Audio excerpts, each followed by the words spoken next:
I'm always the last in the neighborhood to know. I doubt that. Well, I guess you guys don't have any gossip, so okay. Then we'll start the Board of Supervisors meeting. If you can, please stand and join us in the pledge.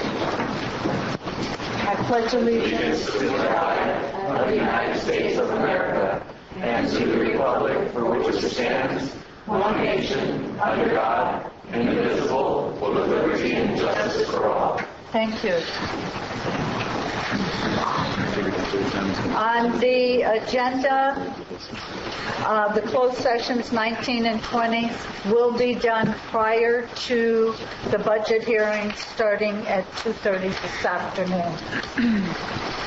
I'd like to move to public comment. If anyone has any item they'd like to discuss that is not on the agenda and under the purview of the Board of Supervisors, please come forward. Thank you, Board. Name is Ross Branch with Congressman McClintock's office. Who? Congressman McClintock's office. Thank you. Had a chance to speak to a couple of you individually, and I was here a couple months ago to let you guys know about different outreach that our office was doing. Part of that outreach is what we call office hours, and I will be doing office hours today from 10 to 12 at the Calaveras County Water Agency, and they're one of their meeting rooms there. It's open for the public to come in. I know you guys are busy today with budget hearings, but like I said, we're going to try to do these on a monthly basis and try to coordinate them with times that other people are available to meet. But anyways, it will be today, 10 to 12, no appointments necessary, and I'll be there to meet with constituents regarding issues of federal concern or if anybody has had close encounters with a federal agency. So just want to make you aware of that. Always at the same location? Right now, yeah. I think I set that up. What's that? Is that CCWD? Yeah. Okay. Yeah. So I set that up with Mitch Dion, and you're going to be meeting the second and fourth Tuesdays of every month, correct? Here, when our board meets, yeah. You're going to meet. It'll probably be probably once a month, so it'll probably be the second Tuesday. Okay. Yeah. That means we don't get to come, but that's okay. But I will be more than happy to set up personal time if you'd like to meet. Thank you. That's what I also do. All right. Thank you very much. Thank you for having office hours. Is there anyone else that'd like to address the board?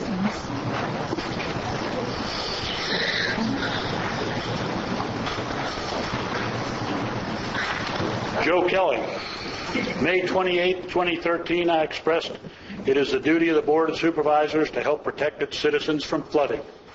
I requested action taken to direct staff to place a matter of business on a future agenda. Government Code Section 54954.2a.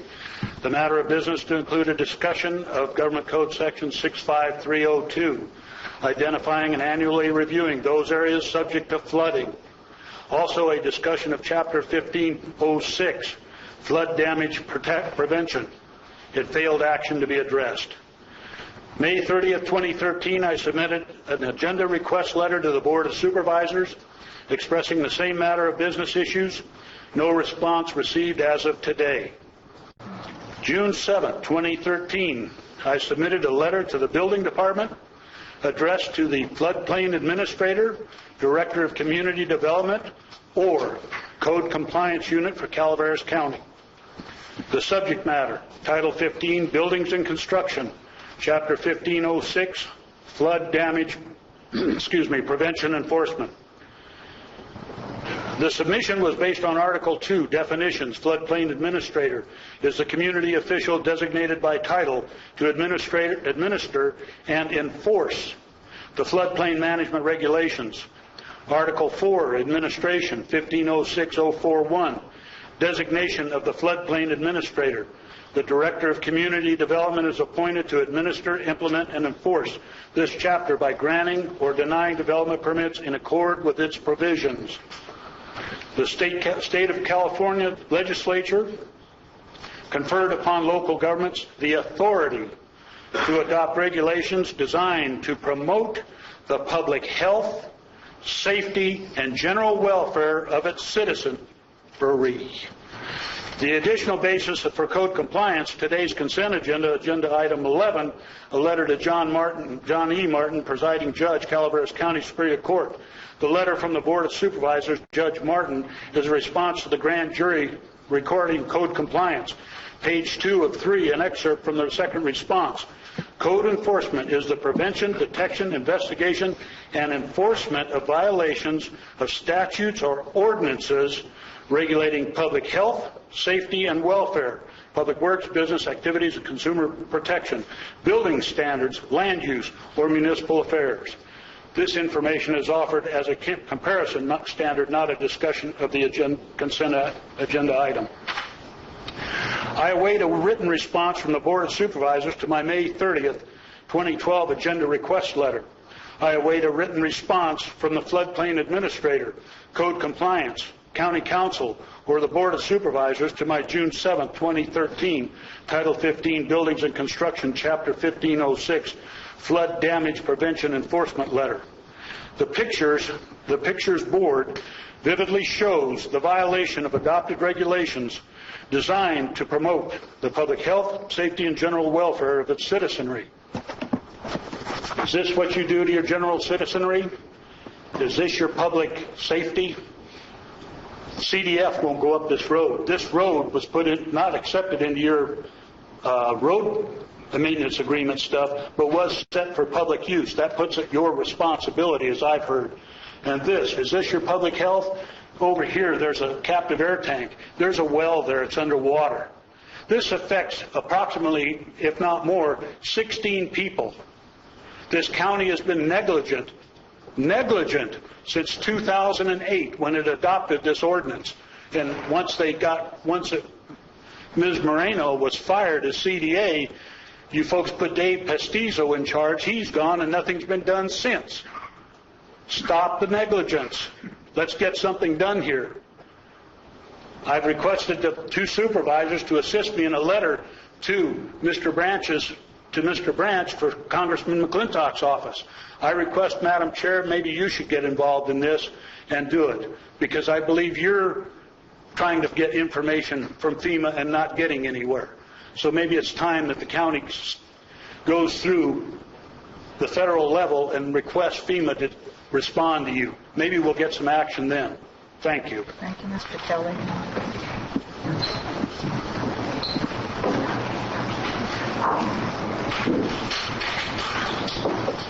Good morning, Bonnie Newman from Double Springs.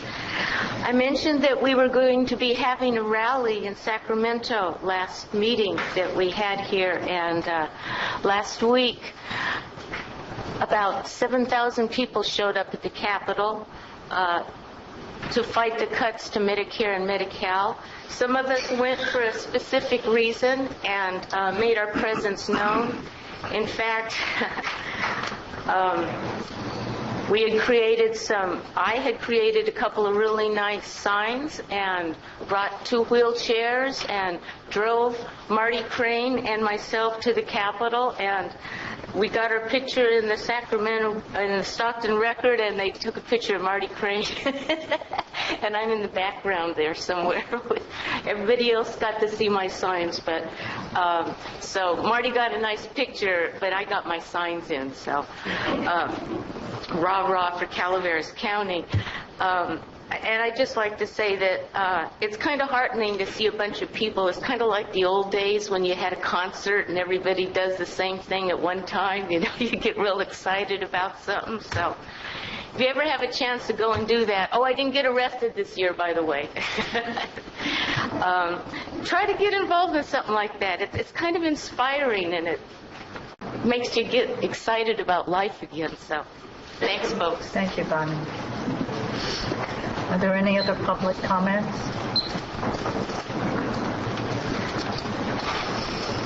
Good morning. My name is Peter Reyes from Jenny Lynn, Hopefully Township. I don't want to disappoint you, Mr. Chair, because I know you're going to complain if I don't say a few words, kind words.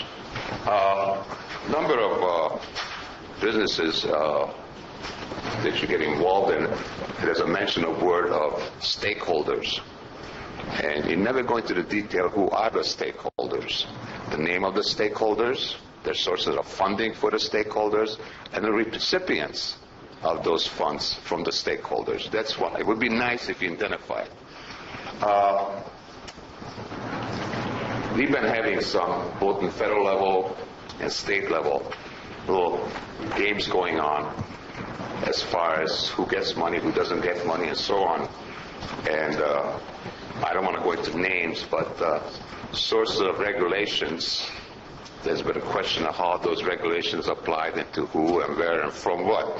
So I would appreciate in the future, when you do get a grant, identify it, because it's taxpayers that are going to end up paying for those wonderful grants. And I know how disappointing what small percentage we do actually get back from the state or the feds when we get a grant.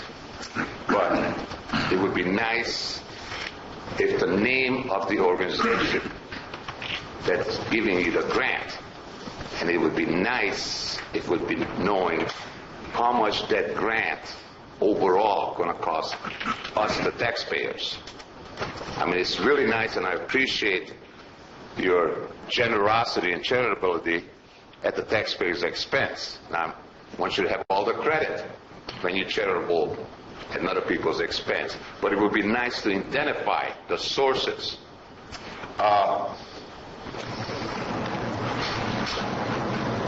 It would be nice to inform us the organizations that do give substantial amount of money to this county. And it would be nice to identify them by name, because some of those organizations are a little hot water right now. And it would be nice to know their sources of the funds and who's the recipients of those funds when they come into the county. Because that's being slid over. Nobody talks about it. It might be a little embarrassing to, I don't know why, they're charitable, nonprofit organizations, but who they associate with, where the source of money coming from. So that's my wish, and I'd rather you do it than I do it. I don't want to be the bad boy, but it would be nice to be clear and transparent to your constituents. Thank you. Thank you, Mr. Reyes.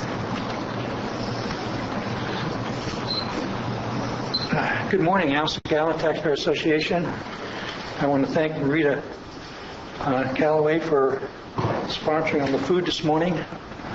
And I don't know if many people know that she paid for this out of her pocket. And also welcome our new county administrator. I took it out of Lori's pocket. Oh.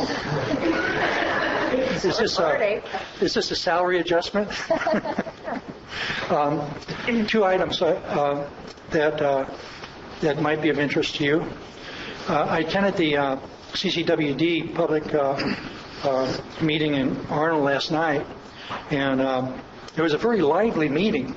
And it was, I guess, 75 or 100 retired people there. I didn't see anybody under 50, or maybe 60, except for Supervisor Spellman, who's under 50, I think. There's several points that were pretty interesting that came up, and I think this might be developed. One of which is obtaining a mailing list of the water and sewer users, the customers, and that the district was reluctant to allow anybody to have that information, even though it may be Freedom of Information Act material, because they felt it would be wrong for people to have that list. They may send something to the customers that they didn't want to receive. And so that's going to be interesting as to how that shakes out. There's an effort, there's an opportunity and an effort to vote on this by the property owners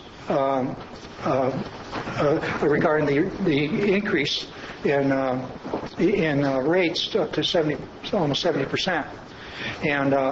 But there's a very short period of time, because they must get their protest letter in by July 10th, and less than a month, and it's going to be very, very difficult, even with the Taxpayer Association, to gather the funds and to do the mailings that are needed to inform the property owners and customers that they have this opportunity to say something about those rates.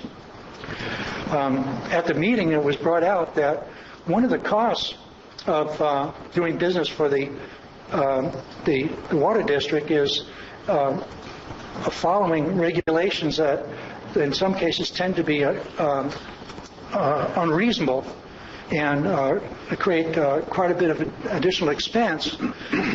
We don't have a clear estimate of that, and up until now, there's not been an accounting of those type of items that they're forced to do that simply don't make sense.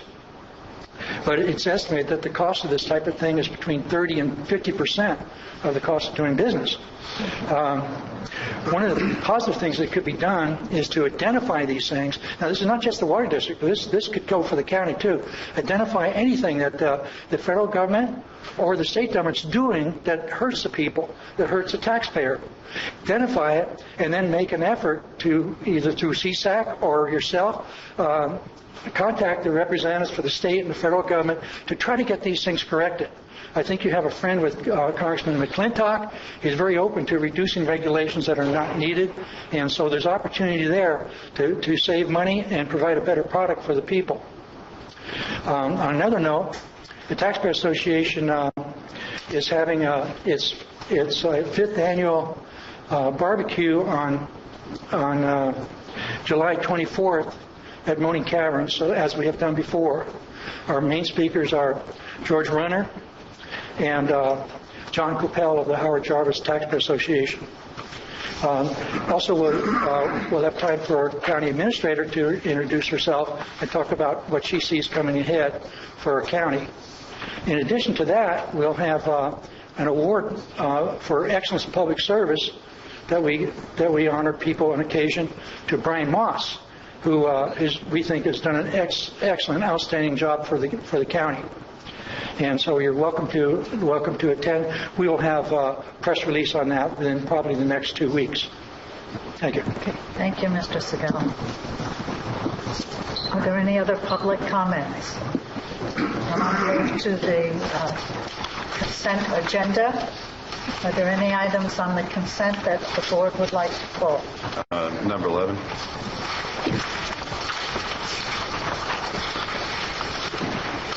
Any other items on consent that the staff would like to pull? Item 1. 9. 1. Oh, 1? Oh, sorry. That's like circle button. Thank you. Are there any items that the public would like to have pulled? 11, please. 11's been pulled. Any other items? 9, 10.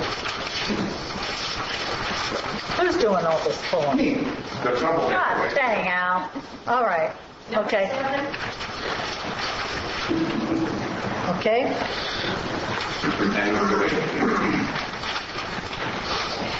Okay, so I'm going to repeat items 1, 3, 7, 8, 9, 10, 11. I don't know what that was. Is that telling me to go ahead? Yep. Okay, go ahead.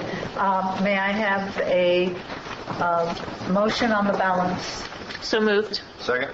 Motion by Supervisor Ponte, second by Supervisor Wright. All in favor? Aye. Aye, opposed, so moved. Okay, item 1? We'll continue that to the Hurricane Angel line. Yes. Yes. Okay. Item 3. Who pulled item 3?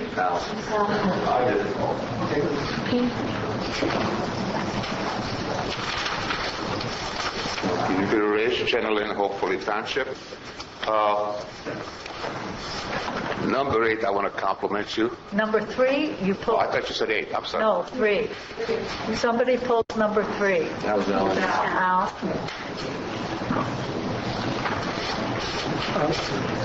Madam Chair, I pulled number 3, Al Segala Taxpayer Association. I pulled item 3 to have some discussion on the conflict of interest code for CCWD Board of Supervisors. And I'm not clear as to why the county would be approving the conflict of interest code for CCWD, since they are a different distinct. We are required to approve any conflict of interest codes or amendments under the government code by any local districts or agencies. Is this And we've been doing this for years. When they make a change, like they have a new manager now, that would be a change in their conflict of interest code. I see. What are the changes on the conflict of interest code that you're approving? We can give you a copy of that. Is it in the packet? It's in the packet. Okay. Change some of the titles of the positions that were already included on the previous conflict of interest code that was approved in November. I see. Thank you very much. You're welcome. May I have, did you want to say something? Just one question again, Peter Race from Oakland General Township. Who's going to enforce this conflict of interest statements to be? Hopefully, it's going to be more diligently enforced than what you folks had done in the past year. Either it's a state law or it's not a state law. You control the paycheck, and when you have employees who fail to do conflict of interest statements, hopefully that's going to be enforced. I don't care if it's CCWD or as a board or their staff.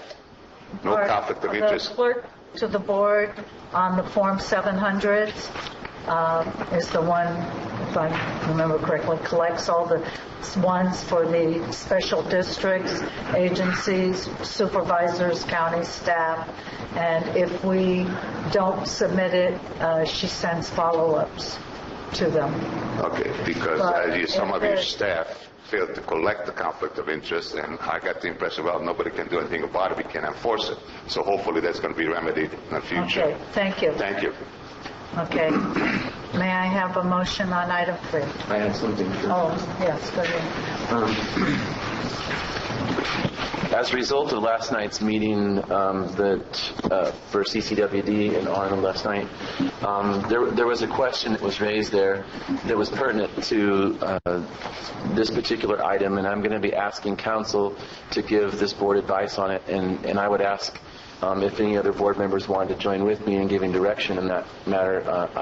I'd welcome that, but if not, I will singly ask council to provide direction for this matter.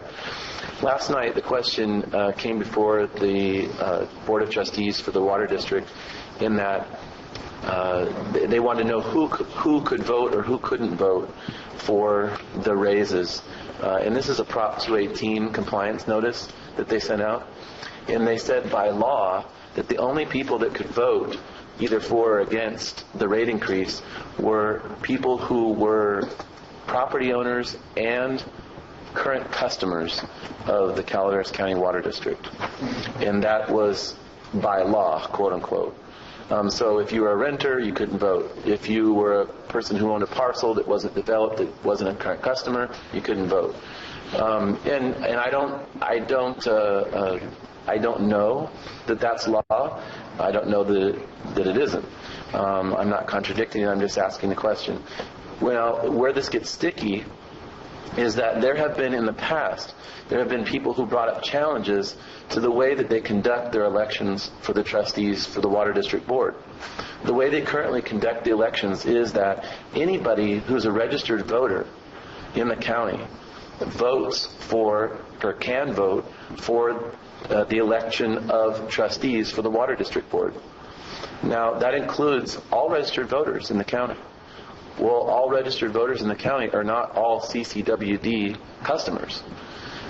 So if everybody that's a registered voter can elect board members to be trustees for the Water District, why wouldn't they be able to also put their 2 cents in as to whether or not they wanted a rate increase or not? The justification for these people who are not CCWD customers to be able to vote for the trustees, when I asked the district, their official response was that even though those people are not currently customers of CCWD, if they live within the parameters of possible expansion of the Water District, then they have a vested interest in electing the trustees because they may become CCWD customers should their sphere of influence expand through the LAFCO process. So if that was the case, then that would mean that people that are possibly going to be CCWD customers should be able to vote on whether or not they want to increase in the rate or not. So it's either one or the other. So if the law states that if you're not a customer, you can't vote up or down for the increase, then it would only follow logic and reason that the only people who could vote to elect trustees to the water board would also only be people who are current customers of the water district. Darren, are you asking county council? I'm asking county council to clarify what the law is for voting on Because QAQ? they're not voting, it's a protest level. Yeah. That's correct. That's correct. But it's in the spirit of that law. You know, if you can vote, you're not a customer, but you can vote to elect trustees. I think it's pretty clear. The law is so. The law is clear, I believe, on Protest level. for the protest. But where I think it's unclear, and that's the point I'm making, is the point where it's unclear is that how someone could vote to elect Board of Trustees that aren't current customers. That doesn't seem to jive with the law in terms of the protest. It just doesn't seem within the spirit or the letter, as far as I know. So I'm asking council to research this for us, because this is a major problem. It's a major problem. I mean, because at the meeting last night, people said, well, if you don't like the increases, then you need to think about who you vote for next time for the trustees on the CCWD Water Board. But if everybody that's a registered voter can participate in electing the CCWD Water Board, not just the customers, that doesn't seem like a very fair and equitable system. There's something there just doesn't pass the smell test to me. So I'm asking if County Council would please look into that, and if there's any other supervisors who would like to join me in making that request as a direction of the board, I'd appreciate it. Personally, I'm uncomfortable with it. I think this is the Board of Supervisors, and I think CCWD has its own legal counsel and opportunity to do so, and I don't like to see the county get involved in that particular situation. That's my opinion. Yeah. Well, I mean, if it's really easy to answer the question, then 5 minutes to clarify would be good for the general public to know. I think that would be, useful. I don't know how long. I mean, for me, from my standpoint, I would just to clarify who gets. I guess I need direction whether you want me to do this and whether or not you want it to be attorney-client confidential, or you want to waive that privilege and make it a public memo. That's what I need board direction on. So it's more than 5 minutes. It would be more than 5 minutes, at least write a memo. How long do you think it would take? I don't know. I'm going to assign it to someone else. I don't have time to do this right now, so I can't answer that as we sit here. Why can't this be asked of CCWD? Okay.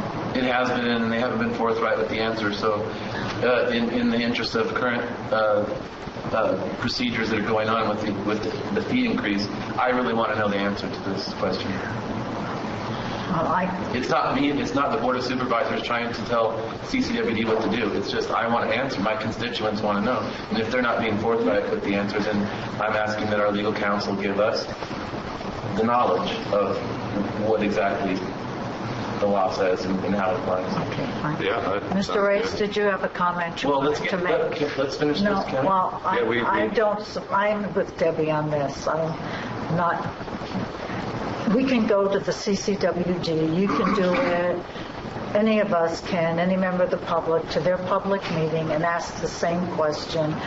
I'm not sure last night was a good indication that they wouldn't answer the question, because protest letters are different than voting for members of a board. I've been asking for 2 years. Just last night it came to a head because people want to know. There's a discrepancy. Well, it'd be good to clarify for my constituents. I know a lot of people are going to be affected by the rate Okay, raise. so Debbie, you're a no. Chris, you're a yes. I want to hear from the public. Okay. Darren's a yes. I'm a no. Go ahead, Mr. Race. Thank you, ma'am. I have a slight experience as was being at a special district in Discovery Bay Reclamation District, and I'm trying to downgrade my adjectives concerning CCWD. Shabby and shameful. That's putting it very diplomatically and nicely, because for one thing, you did stick your nose into it when you approved the election. So you then stick your nose into it, approving the general election. You disenfranchise customers and clients of CCWD because they own the property, they're ratepayers, but they're not eligible to vote. Unfortunately, as I call it, God complex, CCWD tried to be a general district instead of a special district. Special districts have an option, either per ratepayers or per how much per dollar, one vote per dollar, through proxy.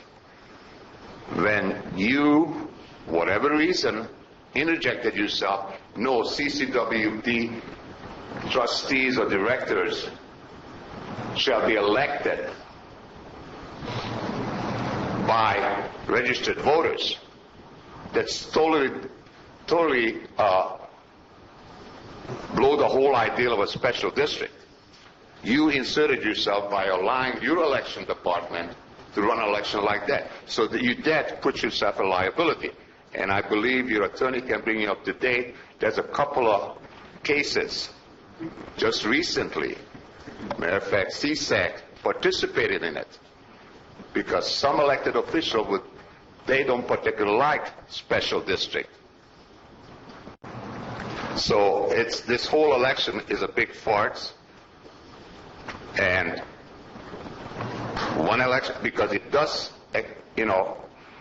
include your constituents. Each year, CCW, you assume collecting money for them, for people you cannot identify anymore. So they cannot either vote for or against something. They work on assumption if you're not objecting to it, then you must be for it. Well, that's false, because I don't give you the numbers right now, the tax collector will. They're not around to object. You don't know who's not objecting. So right now, it's a total cluster something. And putting it mildly. They are open, and because you decided to, hey, let your staff run the election, you're part of it, like it or not. For a general organization, you are the general organization for the county. For somehow, that little road got crossed. I don't know who did it, how long ago he did it, but you disenfranchising thousands of people who are customers of CCWD. Because they are customers, but because they don't live here, you disenfranchising those people. Only customers, the one who receive the service, should be in the voting rights, not the general public. That's not a general district. Well, you're going to hear more about it because it's not going to go down. And there's been recent court cases, and I'm sure your attorney can bring you up to date. Matter of fact, I hope she will bring you more up to date on what's going on in the state. Alameda County has a little thing happen over there that you should be interested in. Thank you. Hi, Madam Chair, was there a vote on the agenda item? No. Mr. Hamilton. John Hamilton, the Pine Tree. And sorry this is a question on last night. I know this is a CCW issue, not a county, but I think this question has a general county application. Where I think specifically was there was Fly-In Acres, which self-assessed themselves to become part of CCWD, but because technically they are not part of CCWD yet, they cannot vote on the rate increases. So I think there was a specific point to where there's a block of people that have already agreed to pay a significant amount of money to CCWD, not knowing that these rate increases were coming down the pipe. So I think that there is a news point and there's an information point. I think there is a clarification that I think maybe warrant just a little bit of clarification. That was my only, and I think as an informational thing for the general county, I think does warrant some merit. That was. Thank you, Mr. Hamilton. I think there's a difference between a vote and a protest letter. This is not a vote, it's a protest. It's similar to what they do in the LATCO process. Go ahead, Mr. Kelly. Thank you for your definition there, because I was trying to figure out, this is an adopt a resolution approving a conflict of interest code for CCWD. Correct. And then this meeting comes up. So I'm looking to find out where the relevance is, because somebody pulled that one by the board a few weeks ago on me. It wasn't you, somebody else. As a matter of fact, it was the gentleman that brought it up. Thank you. Thank you, Mr. Kelly. Anyway, so we do have a request from a supervisor to ask council to spend, or staff, council staff, X amount of time to be determined on this issue. There's a no, a yes, and Mr. Edson. So, I just want to address a couple of issues before you make a decision. First of all, I just want to note that my opinion is not binding on CCWD. We are required to follow state elections law until such time as a court finds that it is illegal or unconstitutional or disenfranchises, and that cause of action accrues to CCWD. The county would be a real party in interest due to the fact that we conduct the elections, but we would not litigate that issue on behalf of CCWD. So I would suggest at this point that if you do direct me to do this, it be a confidential attorney-client privileged document, because we do not provide general advice to the public, and it should not be support of any type of cause of action against CCWD. So we have two items. This item, which is not on the agenda, and then the item on the agenda. So how about this, colleagues, that I will call as the chair CCWD, their general manager, and say this is an issue that's come up in the Board of Supervisors. The public and the board would like the item clarified. And the clarification has to do with who can vote, i.e. whether it's Flying Acres or not, on the protest letter versus the separate item of course, voting on their board of directors. Their board of directors is voted on by district, whether you're a CCWD customer or not. But the conflict of interest, and there seems to be some confusion, I will ask them to please respond. Is That's fine that acceptable? Yeah. you guys have one caveat. I don't know. I'm not sure I do caveats. Mr. Spellman, go ahead. Well, Mr. Race got more detailed than I was hoping that anybody would. I was just wanting to maybe talk to our attorneys about that. But the point that Mr. Race brought up, in addition to what I mentioned, was that not only were there people that participated in the voting for the election of the trustees that are not CCWD customers, there are also people, especially a lot of people in your district, Marita, who own second homes who don't live in the area. And so I met a couple of them last night that live in Flying Acres and had a conversation with them afterwards. They own a cabin in Flying Acres. So in terms of the trustee election, they're also disenfranchised in that way because they live in the Bay Area and they're registered to vote there. But so when the trustee, is also true on they can't vote for us either. right. So the trustee election, those ballots for the trustee election should go to customers regardless of where they live if they're a customer of CCWD. But since they only go out to registered voters, if people own second homes here, They just got to move here and register. Okay. That's that's what I suggested. Some they do. people split their votes. They do. So- These people live in the Bay Area, though, and they're registered to I know. vote there. I I hear tried to that persuade all the them time. to register here, but Okay, so if the board has no problem, I will contact CCWD. I want to get county council off this unless Cliff has a burning desire to use county council's time. I'm sure his constituents would like. Oh, so it's down to me, huh? That's all in your fault. No, actually, I'd just like to stick to the agenda. Thank you. Okay. So without hearing anything, I will number contact 3, right? CCWD. We'll still be in the dark, man. Okay, so I'd like to get back to... No, because Marita's going to go and I ask. so I've approve. asked the question for the past few Okay, years. I have a motion, I have a stonewalled second. me, Motion so- by Supervisor I guess our Conte. constituents will still be in the A dark. second by Supervisor Wright. And I'd like a little decorum here on the board. All in favor on item 3? Aye. Opposed? So moved. Boy, that was a lot of work on that one. Okay. It's a lot of work to keep people in the dark, I know. Okay, well, no, think positive, Mr. Spellman. I will. I'd like to Think move positive. to item 7. Ms. Newman, you had a question on item 7?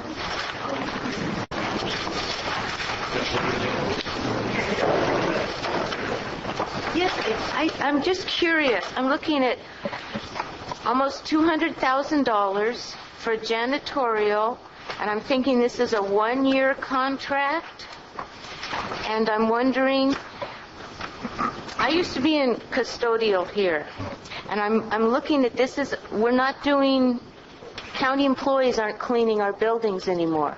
Yes, some. We don't Some, have enough okay.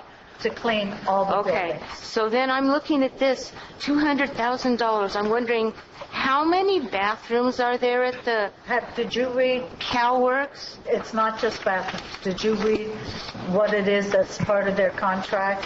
No, hon, The I whole don't. cleaning, I will get you a copy. It's a lot more than bathrooms. It's the kitchen, it's the entrance, it's the carpets, it's the No, I floors. understand that, but It's all those things. when you're a janitor, the first thing you look at is bathrooms. So I think There's there's a whole like list of some on the things. top floor and some on the bottom floor, Yeah, but and that's several not thousand all. feet. I'd love to see it because, boy, someone could be, in what with $200,000 a year. So, thank you, a Dawn. whole I got host it. of things. It has Okay. appeared. Thank you so much. May I address that? Because the title of this item is a little confusing. It's actually $4,150 a year.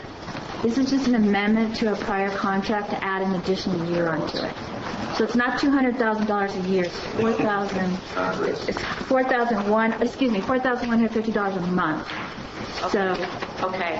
okay. Okay, it's like a 4-year contract. Yes. Then. Okay. Yes. Well, I was thinking of going back to the toilet cleaner. I know. See that? We thought about it too, Bonnie. Okay. Are there any other questions on this item? Thank you, Council. A motion, please. So moved. Second. Motion by Supervisor Ponte, second by Supervisor Spellman. All in favor? Aye. Aye. Opposed? So moved. Item 8. Mr. Chair, I'm making up for the last time you complained that I had anything to say, so I'm just making up for that time.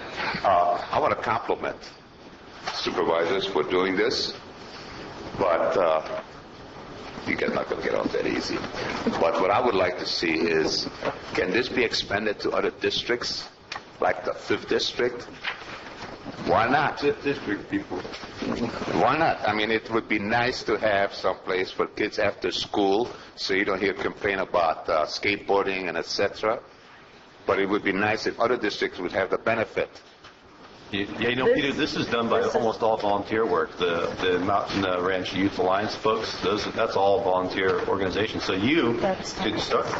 Number 8? Number 8. Not what this is for.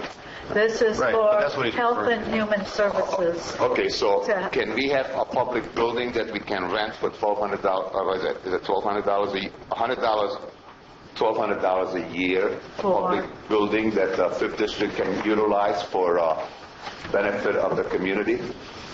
I mean, I'm just talking for 5th District. For the services that are being requested now? For the public use, for the public youth that we're so concerned Well, about. that's not what this is on. This is not Well, for this is public a use. Mountain Ranch Youth Alliance. Yeah, we're just renting space for Calaveras Works and Human So Services. people can have access if Mountain Ranch rather have Okay, always. well, it would be nice if a 5th District would have something like that too. That's what I'm saying. I agree. Because it's a very good cause, and it would be nice. We got no libraries, no bus stops. No bus stops and nothing. Thank you, folks. Okay, thank you. You think we're on the edge of... Okay, this is for Calaveras Works. I make a motion to approve. Is there any other public comments on this? A motion, please. Mr. Wright? Make a motion to approve. A motion. Yes? Yes. I made a motion. I'm listening. Okay. Before I'm we going to put the second it? timer on. No, Well, I have a motion. I always Are you going to second it? I will second it. Okay, and now I will go ahead. second it. But I always want to give credit where credit is due. And Peter may not be aware, but in the audience here we have Miss Marty Crane, who's a very common visitor here. And she actually is the president, I believe, of the Valley Springs Youth Organization or something like that. And they have something similar to this that happens in Valley Springs. Now, I know that's not in District 5 boundaries, but being that we don't really have any place in District 5 that would be suitable that I know of, perhaps, to conduct these activities, the Valley Springs Youth Program that Marty has been championing for many, many years, I think conducts some of these similar activities, or at least that's my understanding of it. I may be wrong, but so there are, Peter, just so you know, there are some of those activities and things available. I wanted to know 5th district. Well, we're Talking to this. All right, Mr. Spellman. We'll work on that, yeah. This issue before us has only to do with Calaveras Works and Human Services, renting space to provide services to the people in that area so they don't have to come into San Andreas. I have a motion. I have a second. All in favor? Aye. Aye. Opposed? So moved. Item 9. Someone pulled item 9. 9 and 10 go hand in I hand. know. Anybody? Okay, if they don't remember, I'm more than happy to have a motion on item 9. So moved. Second. All in favor? Aye. So, passes. I'm sorry. Pardon? Yes, there was I a seconded it, I motion think. by Supervisor Ponte, second Supervisor Wright. Item number 10. May I have a motion, please? So moved. Second. All in favor? Aye. Aye. Opposed? So moved. Thank you. Item number 11. Yeah, I pulled that one. Yes. I actually agree with everything in the document, but I just want to know the process because I didn't get a chance to. Do we discuss this in closed session, or do we discuss it at the board beforehand? When did we discuss it? How's the process work? You can discuss it now if you want to make some changes. No, I meant like before it gets to this stage. Usually, okay, go I ahead. can speak to that if you'd like me to. Our staff drafts a response on behalf of the board. They then distribute it to the board, and individually you can respond back to our staff, Okay. not collectively, so this is the place to discuss it. What I think would be better process there, for me anyway, is to give me a call, shoot me an email, and say, what are your thoughts on this? That way, then we can, in this case, and maybe all the time, we'll always be on the same page. But I think I would feel better with that process. I thought I received an email on it. You did receive the draft in an email. Well, that was the draft. But what I'd say is before the draft, why don't you get our thoughts on it? Okay. This actually changed since that email. And that may be true. Our staff, again, you cannot collectively talk about it in advance of it being heard in a public meeting. So our staff takes input, amends it in a way that they believe reflects the intended response of the board, and then this is the time and the place if there are additional suggestions. That's okay. It just seems like we should be giving input before you draft, because you may be. You can't. Not as a group. No, at Right. the board, even we could even do it as a. We can incorporate that into the process going Okay. forward, absolutely. Yeah. A specific conversation with individual board members before drafting. Either that or Supervisor Wright wants to do is have this agendized, and we discuss it ahead of time. either one doesn't really matter. The only problem you have with that is you have a very short time period within which to do this. You have 30 days after the response is filed by the department, so that's why we followed this procedure for years. Because there's really not enough time to agendize it and then bring it back for the final. Well, as long as there's a chance for me to have input before the draft goes out, that would be great. Before the We didn't know we could do that. So noted. As I'm understanding it, the board members would like to have a conversation individually with our staff before drafting to make sure that they draft in accordance with the desires of.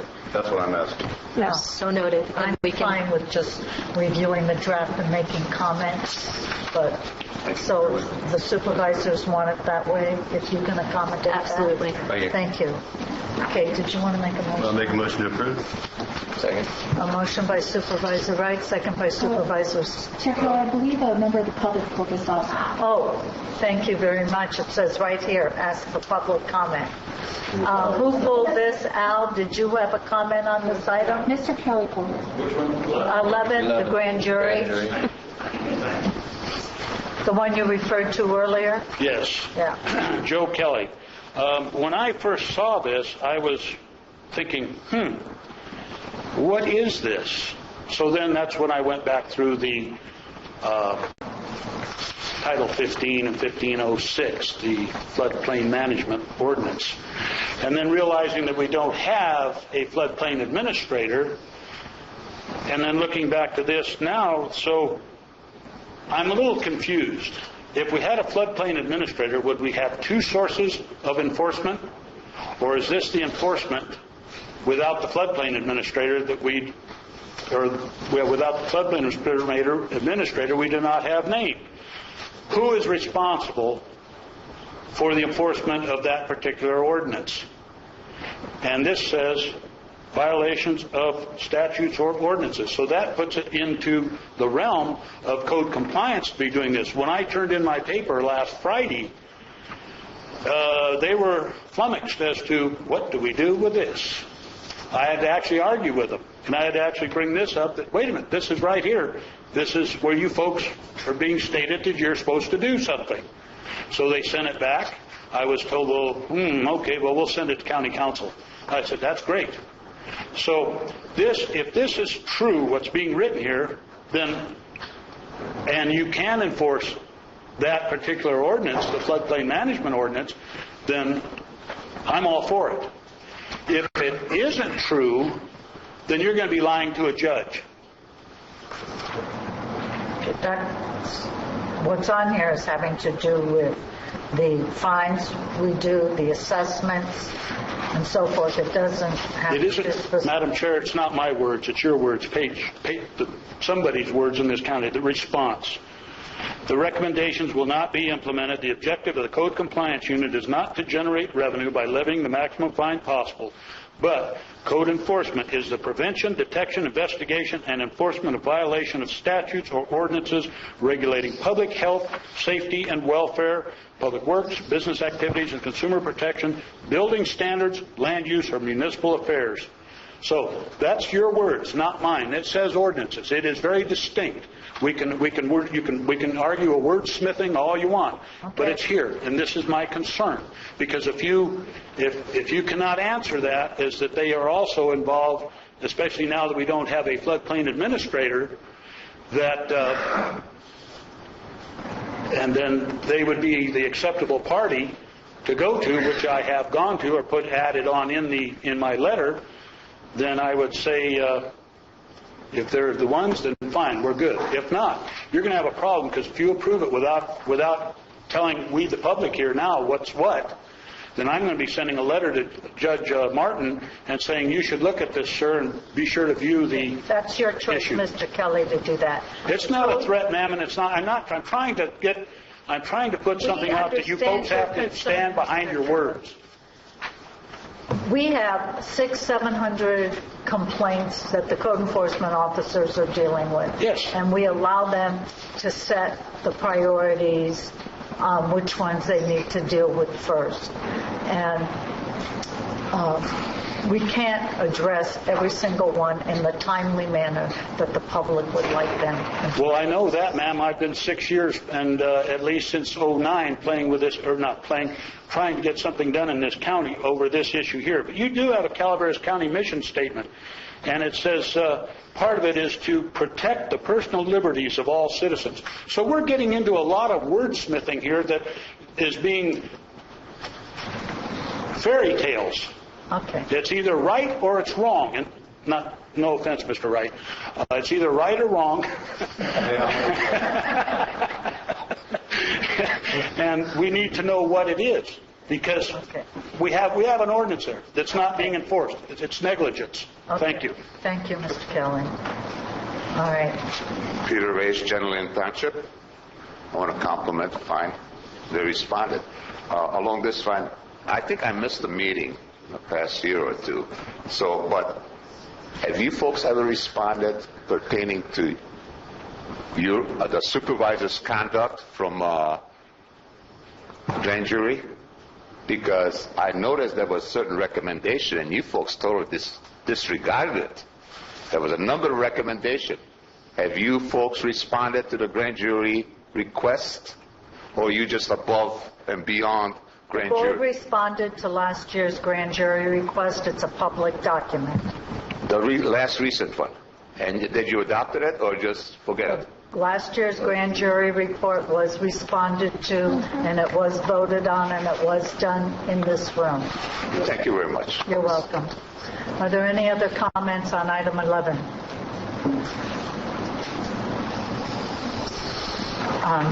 Did you give it to me? Yeah, I did. Yeah, motion and second. All in favor? Aye. Opposed? So moved. Mr. Kelly, I'll work with you on your issue. Item, okay.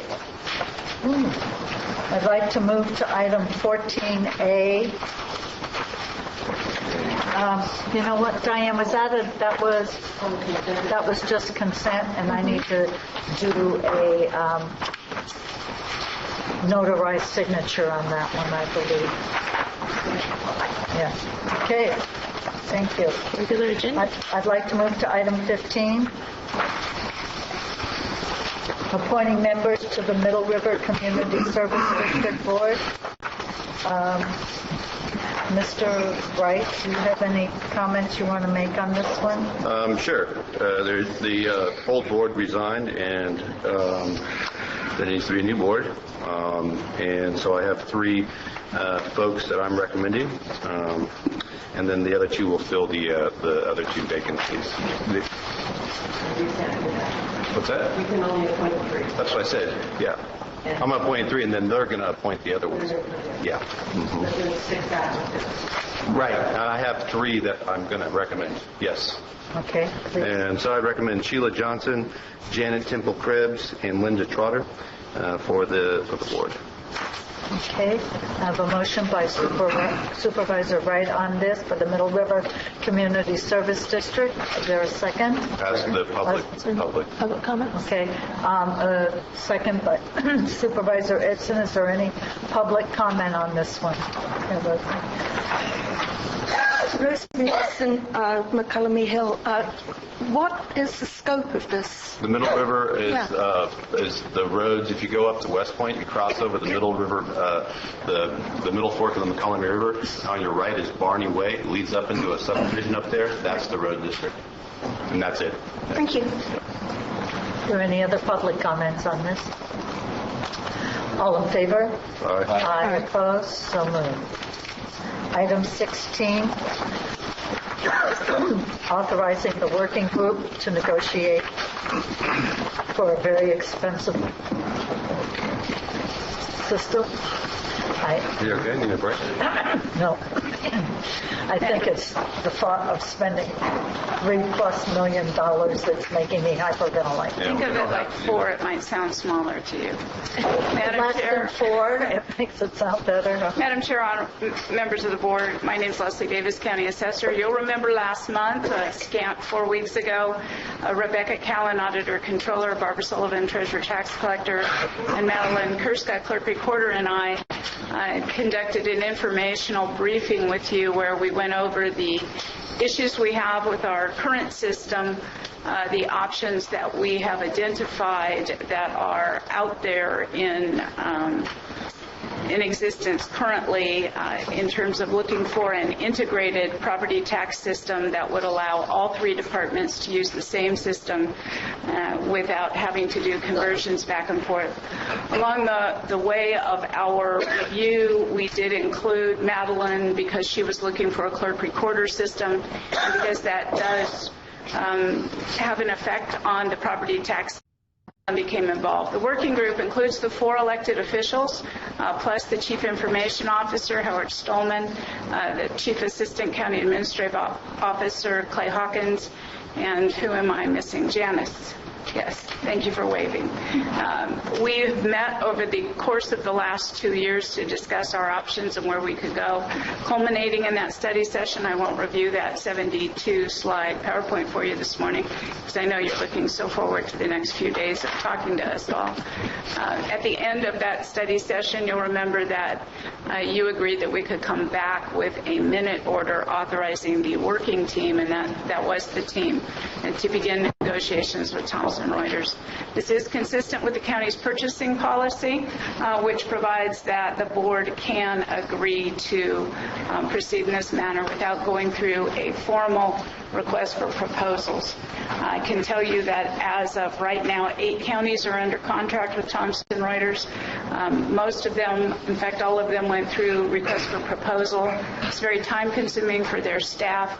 In the end, 2 vendors had a completely integrated California compliant system. That would be our current vendor, who has indicated they want to terminate our working relationship, and Thomson Reuters. So we believe we could save some time and preferably some money if we went with the process we're recommending. Does the board have any questions? Yeah, I don't think we should be doing this right now. I think we should table it until after the budget discussions. I have no problem with establishing the working group because we're not approving any funding at this time. We're looking at what's going to happen in the negotiations. So is there a lead negotiator or all of you in the working group sitting down at the table with them talking? That's a concern. It's our expectation the entire working group will be at the table. Okay. So, and I guess I feel on behalf of the county a little burned on what happened back in '98. And I think on behalf of the assessor's office and the property tax team, I can agree with you. So this just gives me a little heartburn. I'm not saying we don't need to do it. I think by one sourcing, I hear what you're saying. I just want to make sure, I guess, that all of you as a working team really believe that we should just be one sourcing, not going out because maybe there's somebody in Kansas City. So we're not going to do RFP at all? No, because they're saying that they can't do that. We're going to spend $4 million without doing an RFP? Yeah, and they explained that at the study session. Yeah, we might not have been as clear as we could be, Madam Chair, so if I could take a moment. I did look at the Orange County system currently that only exists for the assessor, and it does not handle all of the assessments we do. For example, Orange County does not have Williamson Act properties. We have 1,100 Williamson Act properties. So the Orange County system not only isn't integrated with the other departments, it doesn't do everything the assessor would need. There is a current system being developed by a former assessor in another small county. It is assessor only. It has not been tested. No one currently is in contract or using it.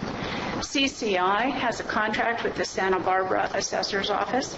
However, the treasurer, tax collector, and auditor of that county opted to go with Thomson Reuters. So they do not have an integrated system. CCI claims to have tax collector and auditor systems in other states around the United States, but they do not have a California compliance system. And you might remember the auditor, and I don't want to speak for her, but she mentioned the problems that we have had with our property tax audit exceptions and the money that we're now paying back as a result of that problem. The other vendor is LPS True Automation. LPS True Automation had a contract with a county assessor who has now entered into some sort of litigation over that. They do not have a system that will work with a tax collector or auditor in California. So the only 2 vendors that have integrated systems are our current vendor, Megabyte, and Thomson Reuters. When we factor in the recorder, the only vendor that meets that criteria is Thomson Reuters. And I would remind you, our vendor has fired us as a client. All right. I hear all of what you're saying, and I do appreciate the line that we've been. I don't like to say. I feel like I've been painted into a corner here. We're looking at these budget hearings coming forward. We're looking at the teeter fund being completely depleted by this purchase, and is that really our priority as a board right now, is to fund this very, very expensive software when we still don't have deputies on the street dealing with crimes? And so that's the kind of thing that I have to weigh as a supervisor, and hopefully the rest of the board does too, before we make this purchase. And so I would either like to table this until we have the board hearings for the budget, or I'd like to see it go out to RFP. With all due respect, not only for, because we may be able to do some type of a hybrid here. The integrated system is a great system idea, but it seems to be the most expensive. Maybe there's a cheaper way, because we don't have a lot of money. We keep saying we don't want to use one-time funding. We don't want to deplete our teeter fund. Maybe there's a cheaper, better way to do a Band-Aid effect for the upcoming years until we're out of this recession completely. Yeah, and I think what you just explained, the Band-Aid and non-integration, is exactly why this county is in the situation that we're in. We've had time after time after time where we have just gone out and decided we're going to purchase a software, not looking back at what the possibility of integration are. So we're struggling and fighting with one another, trying to get data from one department to the other. So we spend an entire, tons of staff resources. We have a great measurement of risk that we're exposed to on a daily basis because of that. And so this was what we were looking at to kind of get us out of that realm. We've looked, every department has looked at the potential to not be integrated or to be integrated. There are not very many options for us. Right. There's just not. California is California. And we like to do things a little bit differently. So we can't look at a system in Kansas City. We can't look at a system in another state because, frankly, they would have to completely rewrite that system to be California compliant. And we did look at that, and we have looked at that, and we've reached out to other counterparts in other counties. We've looked at, each one of us independently has spent hours and hours and hours looking at this, and this has been a 2-year discussion to try to figure out what we're going to do. So, no, it's not the best time. Yes, there are things on the horizon, but when we're talking about one-time solutions, this is a one-time. This is a one-time investment into an area where we have been exposed to over $3 million in errors. And that's the reality. And I would like to not be exposed to $3 million in errors because you're correct. Every time we have to pay for an audit finding of, millions of dollars, that is one more deputy that you do not get to put on the streets. You're absolutely correct. But this is an investment that we're going to have to make at some point because our time is running out. Right. And what I'm saying is at this point and this is, once again, this is coming before the budget hearings. Luckily, it's on the same day as the start of the budget hearings, so we're close now. So I think we have to make this in the context of the rest of the budget, rather than pulling it outside of the budget and saying, we need this no matter what, it has to happen. Well, yeah, but there's a lot of things that we need to have happen throughout the entire county.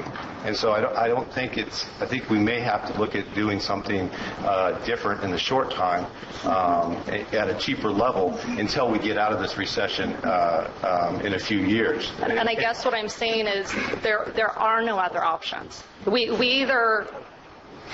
There aren't. I mean, we're talking about billions of dollars in assessed value that we have to deal with. And we're talking about this is our bread and butter revenue. This is it. This is what pays everyone's checks.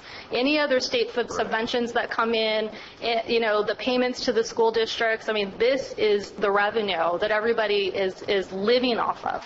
So, you kind of have to put that in the forefront with regards to if we biff it on this, it exposes not just the county, meaning us, it exposes the entire county. It's every special district, every school district, fire districts, and every department that is here. Because this is truly what the general fund lives off of, is property tax revenue. So you're saying this one company is it? That in the entire nation we have to purchase this $4 million purchase. We have to do it today or very soon. No. Right, but I mean that's what that's what I'm hearing you say. Am I wrong? No, I'm not saying today. I'm saying we need to start making the steps that we need to make to at least have the information that we can bring back for negotiation. But to push this off, because you're talking about maybe we wait a couple years, we wait till the recession's over, we put some other priorities out there. What I'm saying is that's not an option, because we have to do something with this. Right. So maybe if we had, what I hear is that that's not what we're deciding that. You've already decided that is a necessity for us to do. But and even though it doesn't say it in this agenda item, that's where we're moving. It's the highest priority of the county, is what I'm hearing you say. No, but it's we have to do something. Now, if we want to do bake sales out there to pay for it or whatever, but the problem is we have to do something, and you're absolutely right. We're in a corner. We are absolutely backed into a corner, and we either have to stay in the corner, which is not... That frightens me, to be honest. Right. Or we get out of the corner. But we don't have... It's not like we have a... What are our options here? I mean, all I keep hearing is we have to do this integrated process. What if we move back to the CREST version of things? That's a legacy system that's dying. Let me handle CREST. CREST only exists for assessors' offices. Okay. And the assessors' offices who are currently with CREST are leaving it as quickly as they can. And It's a mom-and-pop system where mom and pop are getting close to retirement age. It does not handle many of the issues we deal with in this county. And putting $5.5 billion assessment roll into the CREST system, frankly, scares me half to death. I would rather, and here's your option, maintain that assessment roll on an Excel spreadsheet that we hand type every year in June, and just hand a spreadsheet to Rebecca and pray that she can calculate taxes properly and allocate them using her own Excel spreadsheet, which is what they did in the 60s. They hand typed it, hand delivered it, and that's where we would be, because Megabyte has fired us as a client, and the only other integrated system is Thomson Reuters. If you were to look at, well, let's pick this for the assessor and this for the tax collector and this for the auditor. Now we're going to add costs to build integration into it, because the last thing we want, and maybe I'm telling tales out of school, but I don't think so. You don't want me to give data to Rebecca that she has to extract, hand manipulate, and put back in. That's where the errors have occurred, because Megabyte is not handling the transfer of data properly. Hey, Chris. How long is Megabyte gonna stay with us? As long as we continue to pay the bill. Is that true? They have a contract. I mean, we do not have an agreement. We do not have a termination agreement with them. We have not stepped up to deal with that. So what you're saying is they could actually terminate us tomorrow if they wanted to? Potentially they could pull the plug. I think our working relationship is such that I don't think Sharon would do that. Okay. The president would do that, but I'm not going to be the one that stands here and tells you not to worry. I'm standing here and telling you we'd like your authority to negotiate so we can get real costs, and we can bring those real costs back to you. And the funding source is teeter. And I would just answer to you, Supervisor Wright, if you start cutting out the software that helps you generate over 1/3 of your general fund, those deputies that you're going to put out there on the street are going to be walking a beat. Right. Well, I think it's important that we look at that, because this is such a big ticket item in a time when we're still looking at a deficit in our budget. I think we have to really be very critical about this purchase, more so than in another time where we might say, yeah, that's a reasonable thing to do. I realize it's very important. Everything we do, is very important. But, I'm not just going to sign off on something that's that costly when I see what it does, to the rest of our budget. And I want more. I want something cheaper coming back to us is what I want. Some way to make this work for another year at least is that's what I'm looking for. Okay. Mr. Spellman. Assessor Davis and other electeds that are here. In the interim between the last time we discussed this matter and up until today, we've had some discussion about this. I have actually had the opportunity to talk with someone who was in the employ of the county for a very long time in that office, in the office that deals with these things. And the information that I'm getting from that prior employee is that there were some people of questionable skill that were involved with this, and it's no reflection of the current management. None of you ladies were managing those departments at the time that this person was employed by the county. This person chose to leave employment on the county on their own accord for reasons that they expressed to me was that there was very incompetent, if not unprofessional, behavior in practices that led to some of these mistakes. And for that reason, that person left and went to another agency because they weren't confident in what was going on, and they had a feeling that something like that would happen, which it did when there was an audit. So I'm not asking you to divulge anything, throw anybody under the bus, and it's not a reflection on you because you weren't in charge at that time. That being said, I'm making that statement in regards to the statement that we were exposed to $3 million in errors. I don't believe that under the current structure with you ladies running those departments now and the staff that you have, even as constrained as you may be with the current system, I think that you have the professional expertise and knowledge to prevent those errors from happening. Next item. Since that time, I've also had an opportunity to discuss with other people who read about this issue in the media or watched the board meeting at home or things like that, and they've come up with some novel ideas out of the box, if you will. One gentleman I spoke with that has a lot of connections, has some connections at University of California, Davis in the accounting technology department, and he's going to report back to me very soon. He's looking into the possibility. One of the things I discussed with this gentleman was what you had relayed, that California is different. We're under constraints that a lot of people are not required to be under with a very complex tax code. And this gentleman said that his contacts at UC Davis, he thought that if the governor has to get involved or somebody at the state level has to get involved, perhaps there could be a program developed by accounting IT people in the master's or doctorate program at UC Davis and funded by the state, because it's the state that mandates that we are under such arduous circumstances. And it's his opinion that we can work something out where the state, for putting us in this predicament, at the very least could fund some programming and analysis done at UC Davis to be able to develop a system that would be affordable to all California counties. Because I'm sure we're not the only people that are going through this pain, as you've alluded to. It's a very complex system to be developed. It's very costly, and it's something that we can't avoid because we're mandated by the state.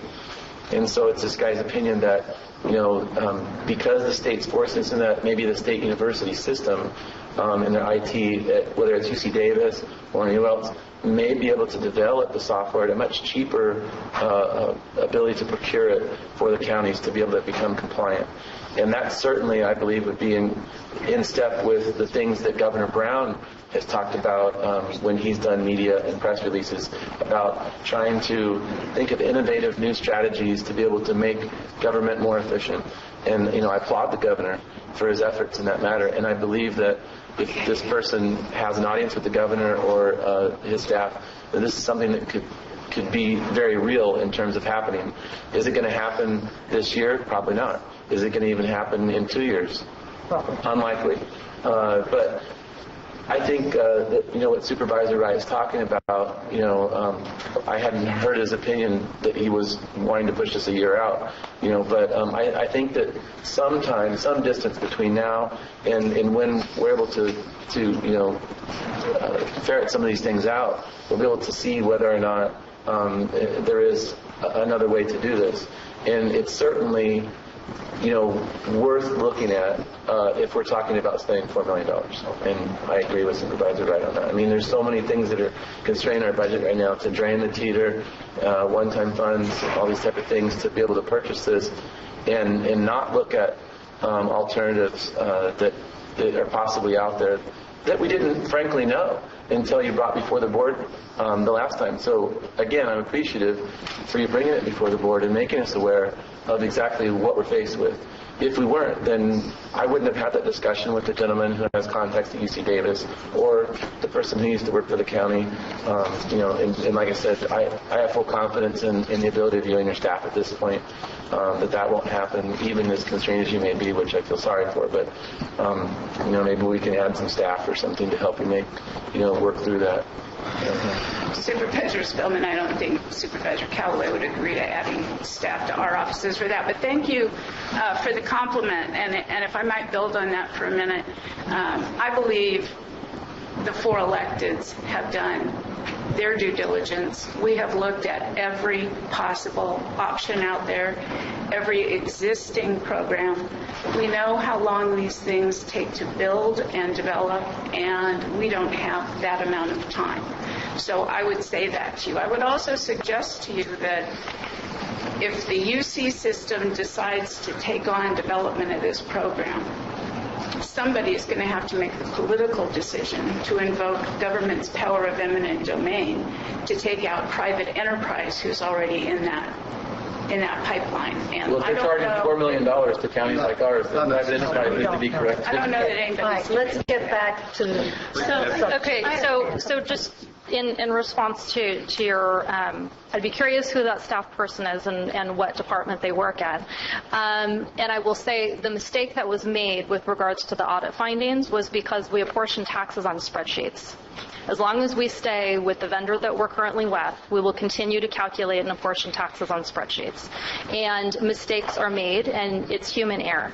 And all of us deal with spreadsheets on a daily basis if you're doing any sort of fiscal anything. And the bottom line is spreadsheets get corrupted, they get overwritten, and it's a human being that's writing those formulas. The other thing is with regards to making a change like that to a statewide system, that's a discussion that we have at my auditors conference twice a year.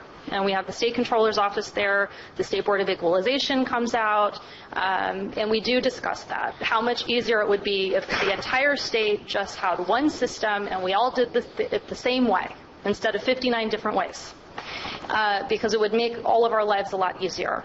But the reality is everybody's running off in different directions, and it would take a huge amount of political change at the top.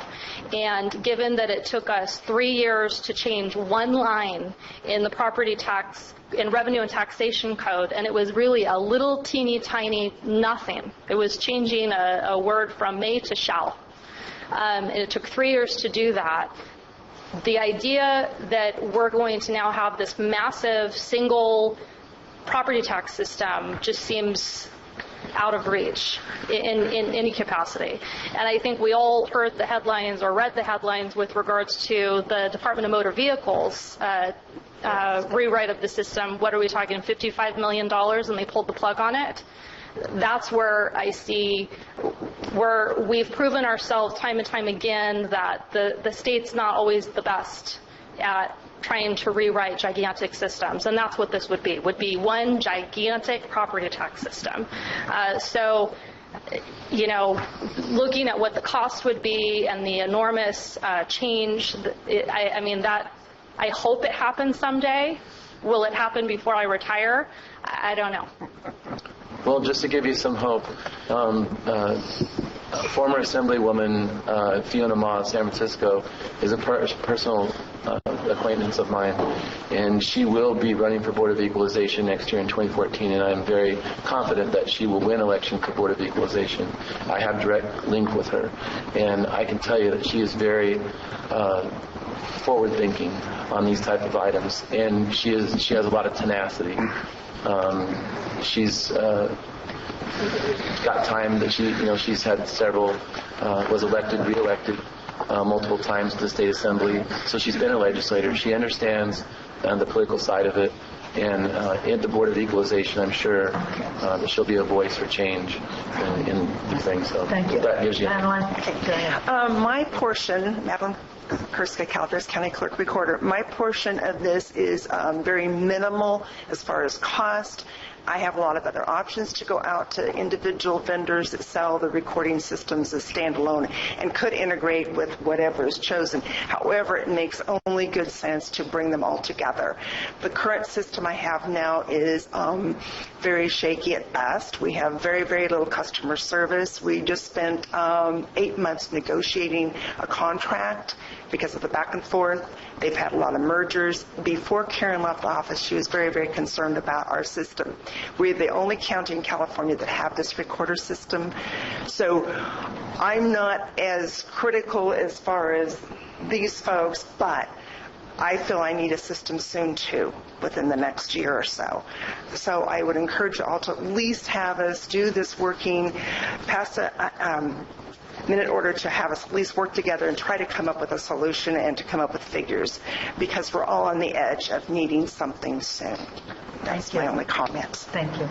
Supervisor Cochran? Yeah, overall I'm supportive of the process to where we're at today. As I see it, it's been 2 years in the works of a group of people working together to facilitate a program to bring all of this information together and have it flow. And I think that's very important in this day and age with government funding and collecting funds and this sort of thing. I know our vendor is shaky.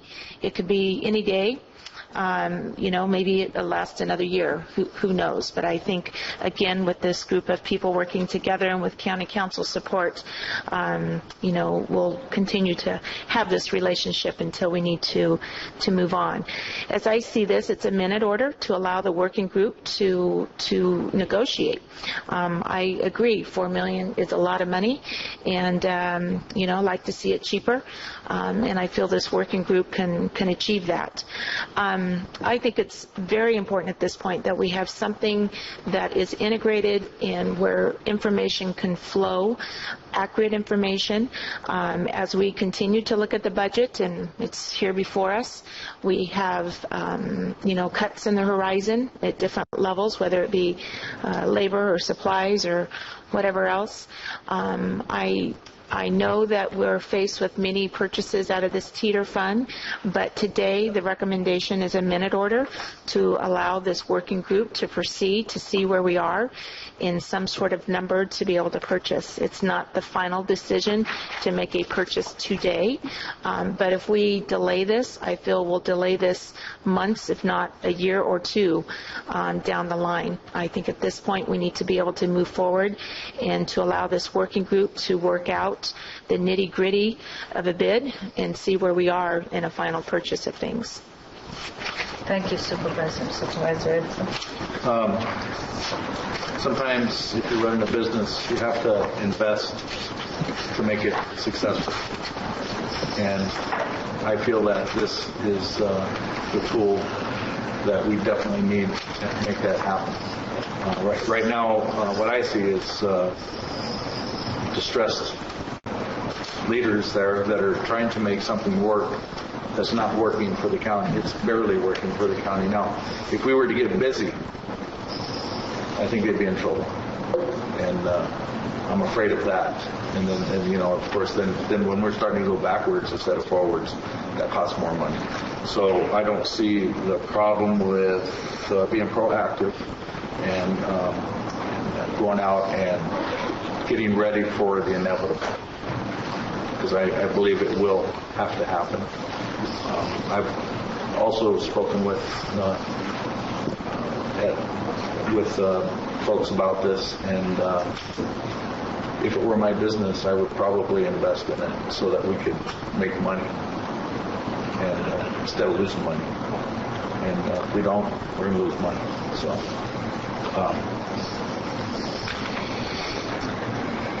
if it were my business, I would vote for it. I would make it happen. So. You would drain your account, $4 million? My account is draining now. Okay. Mr. Reyes, you had a comment to make? Yes, ma'am. Mr. Wright, we agree on something. You should know. And I'm looking forward to it because that means we're going to lose, Peter. I won't make a remark, okay? I control myself. I'm glad it's been going on for 2 years. And even though some of you haven't been around, I know you set your priorities. Because I had hyperventilated and I had heartburn when I found a supervisor in the past recently, but gets a $2,000 new computer. No big debate. Get it. Now, but I'm glad you're going to be looking forward to it, to take a look at where you do spend money. It's about time. You always hear about what money you're going to get in. But there's very little bit of a discussion as far as where the money goes to and what we get for it. So I'm glad, and I'm going to compliment you folks. Please take a good look at it, okay? It's not enough what your budget is, but where the money goes to. And that's might get uncomfortable for some of you, but it's about time to do it. Thank you. And that's, if you're in business, you're going to get a credit card swiper. It costs a brickload of money, but you do it. Okay? Either in an automotive business, I had to get a damn smog machine. You had to do it. And if you're waiting for the state to come up with money, good luck, Charlie. Because if you take a look at what the state auditor and the governor says what kind of money they have, don't hold your breath. For a solution, right? Huh? For a solution. Yeah. Thank you. Elsa Galantech Association. This is, I understand your reservations because of the big sticker amount. $4 million is a lot of money. But if you look at the overall picture, we're dealing with over $5 billion of money. $5 billion. Now, unless I'm wrong, 1,000 million is a billion. 1,000 million is a billion. Okay, so we're talking about less than 1/10 of 1% for an accounting system to handle that properly based on the best brains we have. And our Taxpayer Association has a lot of confidence in these elected representatives. They work well together. And I think that their recommendations, even though it's expensive when we compare that to other things, when you compare it to the overall importance of the budget, is a no-brainer. A cost of a system of $4 million to handle over $5 billion of money is a no-brainer. The item before you and for the alternatives, it says that continue to use the megabyte property tax system without updates or continued support. This alternative is likely to result in difficulty producing an assessment roll and the associated property tax bills as well as problems calculating ABA apportionments. The risk that you would be taking by postponing the negotiations needed to bring in the new system could result in irreversible damage, and which would require more expense, and maybe even more expense than the $4 million or $3.9 million. Also, I'm not sure if this $3.9 million is a net amount or just the cost of the new system. Are we expending monies now which would not be expended by going to the new system? In other words, is our present system costing us money? How much money is that? Well, we subtract that from the new system, then you get a new net amount of increase for the new system. My math may be off, but I have not been able to see that relationship. But the important thing is, I agree with Supervisor Ponte. It's really a no-brainer. We need to move forward, and you should authorize them to start negotiations on the best source that they have found to make our county more responsibly financially. Thank you. Thank you, Mr. Skelly. Okay, any other public comments? I support what the three elected department heads say. Thank you. Thank you, Mr. Kelly. Any other public comments? I want to bring it back to the board. I guess I'm the last one, since I was the one that initially had the heartburn about this. Though I understand what Supervisor Wright is saying, that issue is not before us. The issue is to start negotiating, and I guess in good faith, I have to accept that this is the best of the options, so that's why we wouldn't go out for a request for proposal, because there aren't ones. You seem to have done your due diligence. The fact that our CAO is on the working group, I think, will be the financial overseer. I mean, I've read all your budget reports, and you all want more staff and more. And the CAO is going to be saying to us, no. So that's why I'm very happy the CAO is in your working group. It's a highly specialized system. I mean, I just happened to look at our budget book. We're repaying $200,000 for the property tax repayment. Megabytes, $140,300. I mean, so we're already spending money. I do want to clarify for the record, we're the ones that told Megabyte that we're not happy with them. They then chose to say that they wanted to fire us. So, I mean, we were also the ones saying we weren't happy. So I do support, as Supervisor Ponte said and Supervisor Idson, that we need to start the negotiations, and that could take some time, and hopefully there might be something more definitive as we move into the final budget. Though I share the concern that when we commit to this, we are sort of also, I'm not sure that that's grammatically correct, but you have the point, committing to funding something in the future, be it this year or next year, and it is the first step, but we have to take the first step. So, I mean, I support that. I'll make the motion with the comment whenever you're done. Oh, is this another caveat? No. Oh, okay. Do you want to do your comment or the motion? I'll make a motion. Okay, and then let me get a second.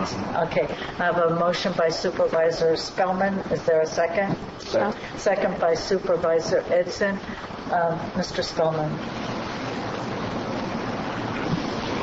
I chose to make the motion for this agenda item so that it would be evidently clear, crystal clear, that I understand the importance that we have something different than what we have now. The comment is, tagged onto that, is that I hope that you are successful in your working group at being able to negotiate a substantially cheaper price tag, if that's possible. And we won't know until you negotiate. You never know until you try. It's a very difficult place to be in, though, to negotiate when the person you're trying to negotiate with knows darn well how bad you need it. Anybody that's been in business before understands that place. You don't want the person to know how bad you need it. It doesn't make for very good negotiations. So you're walking into a very difficult situation at best. And I wish you the best of luck. And more than luck, I'll actually pray for you. Also, to tag on to that,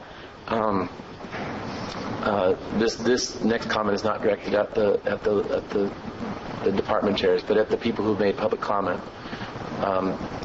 Quotes about how much a no-brainer this is, about the need for this. I hope that those people that made the comments about this being a no-brainer to spend $4 million perhaps will also realize that we have 13 less law enforcement officers on the streets of our county since 2007.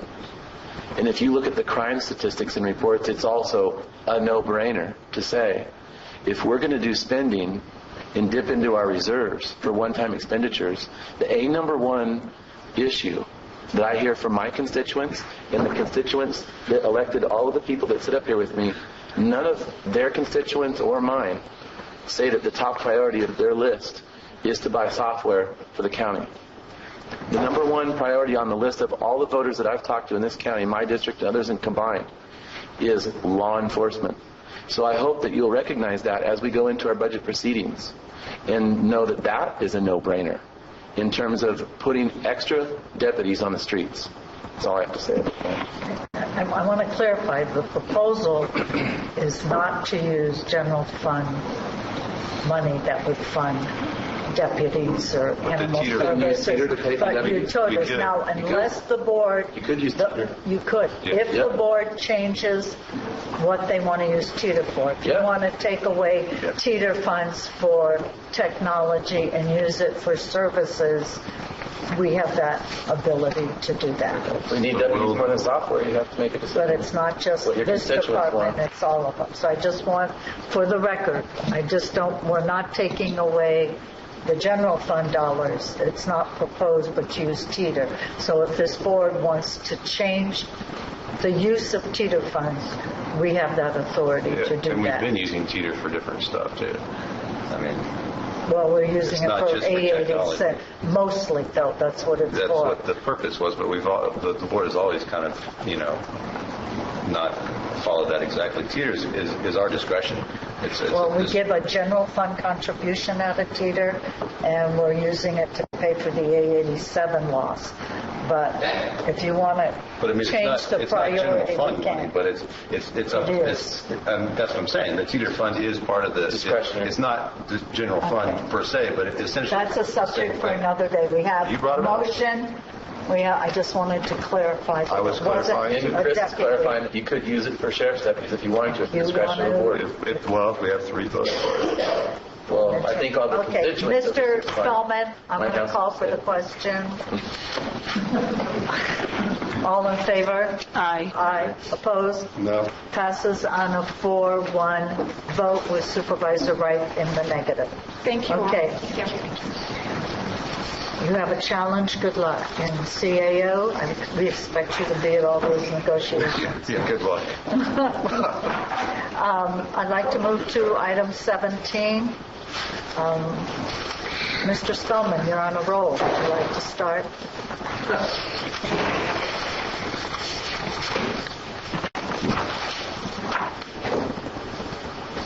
Just the correspondence. Oh, you have correspondence. I think, as mentioned earlier, I went to the CCWD meeting last night up in White Pines. Previously, I said Arnold. I have to excuse myself. Thank you. Ask for apologies. White Pines is not Arnold, just as Rancho is not Valley Springs. Thank you. Neither is Jenny Lynn Valley Springs. Neither is Burson or Wallace. Okay, Mr. Spellman, please. God, lasso that man. I don't have any horns. His horns don't have. Keep it going. Are you done? Yeah, I got some special shampoo to grow horns, though. Mr. Spellman, do you have anything you want to Oh, golly, dang. I can't believe it for somebody who can't stand these. Okay, go ahead. I do apologize. Mr. Spellman, please. I just want to also reiterate that Senate Bill 804 passed the Senate on a floor vote of 32-7 2 weeks ago Thursday. That's a very critical piece of legislation that has now moved on to the Assembly. I have currently a meeting set up with Assemblywoman Olson. I'm seeking appointments with Assemblyman Bigelow and other Assembly people to lobby for that now that it's gone to the Assembly. This would be something that would help us immensely in that if ratified by the Assembly, that Senate Bill 804 would have immense implications for us in the positive direction.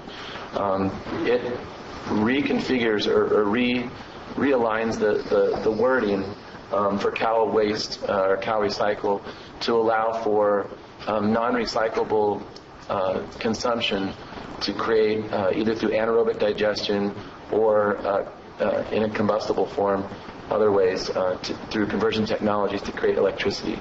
So in terms of the CHIPS program that Supervisor Walensky instituted and other biomass efforts, those things would have further avenues for revenue resource generation. So it's very important that people understand that SB 804 that's now moved on to the Assembly is something that is not only very good for the environment, because it would keep more things it would keep things out of the landfill. There's things that go into landfill now that could be it could be used to create energy through these new technologies.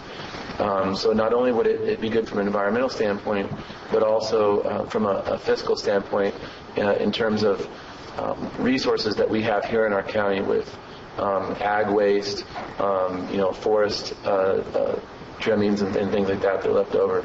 So there's a lot of application for us to be able to gain financially as well as for the environment in terms of prolonging the life of existing landfills by not putting as much in the landfill. So that's all I'm going to say. All right, thank you. Mr. Edson. I just wanted to remind everybody that I am having a town hall meeting on the 19th of June at our town hall here in San Andreas. I appreciate it as many people can show up as possible. It'll give me an opportunity to talk with the folks that are operating the county, and also give me an opportunity in an open forum to express some of your opinions.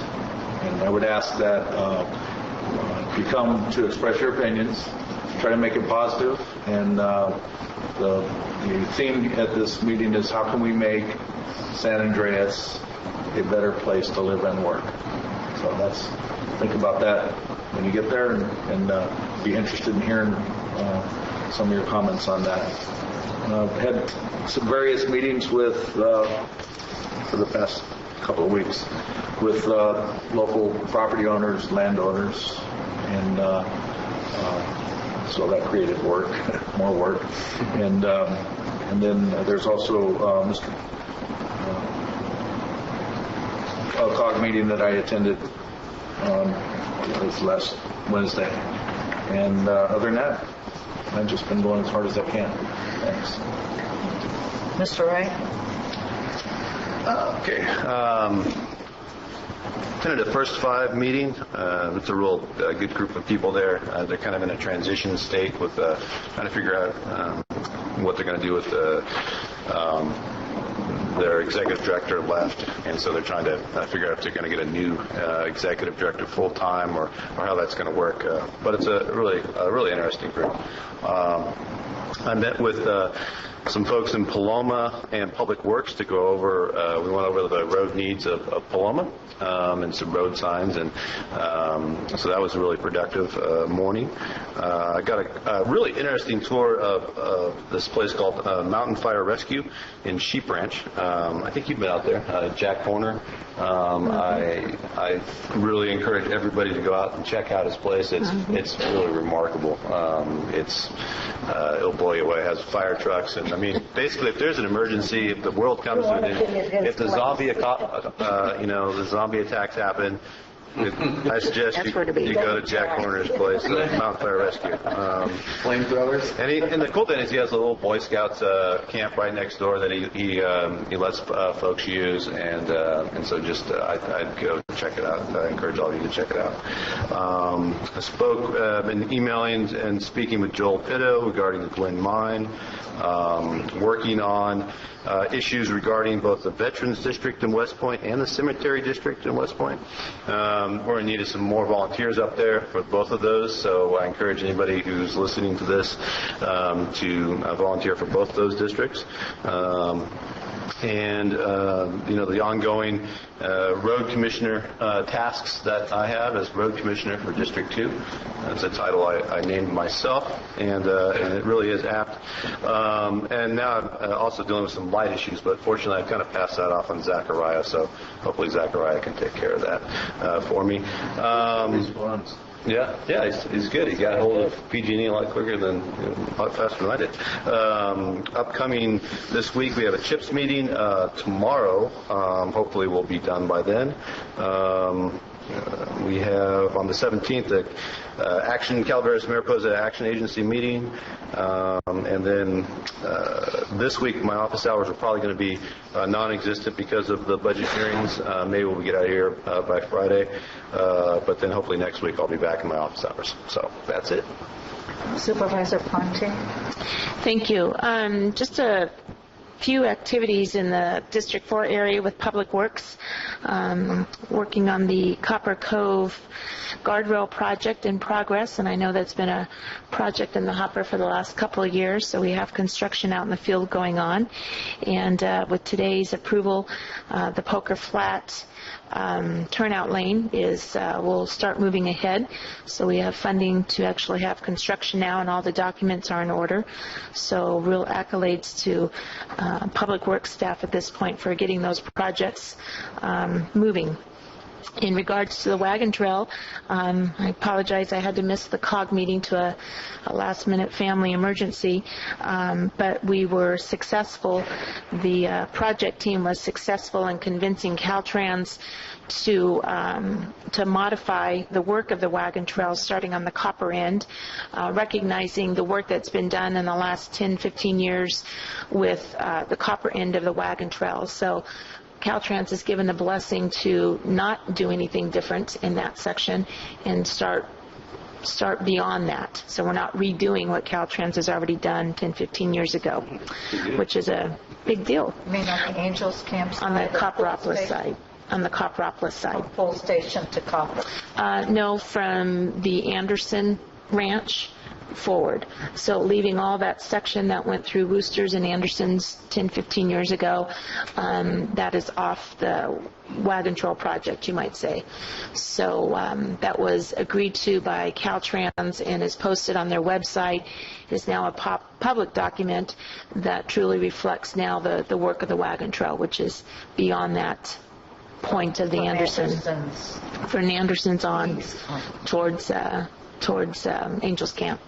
So that was a big deal, and again, accolades to the project team and such, and for Caltrans for acknowledging that we really didn't need to redo that part of the road.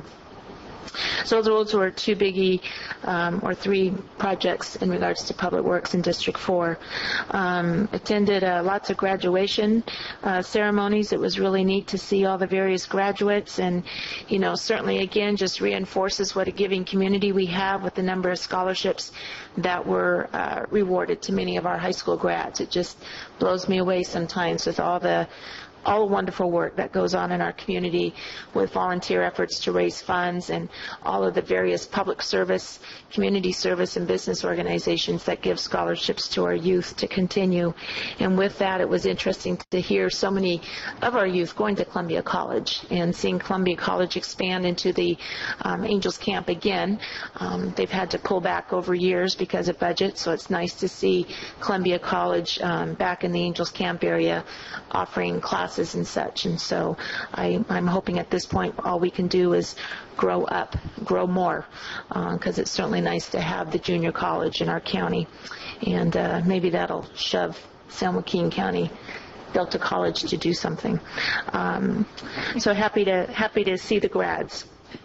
Also, Angels Camp is sponsoring a July 4th celebration like they did last year. It was quite a success in Utica Park, and they have several different kind of military bands coming into town, and we'll be playing in the park throughout the day along with old-fashioned barbecue food and games and that sort of thing. So I encourage people to attend. The event itself will kick off about noon and end somewhere in the early evening time. And Utica Park is just such a lovely park and does have a lot of shade and a cool breeze, so great to have.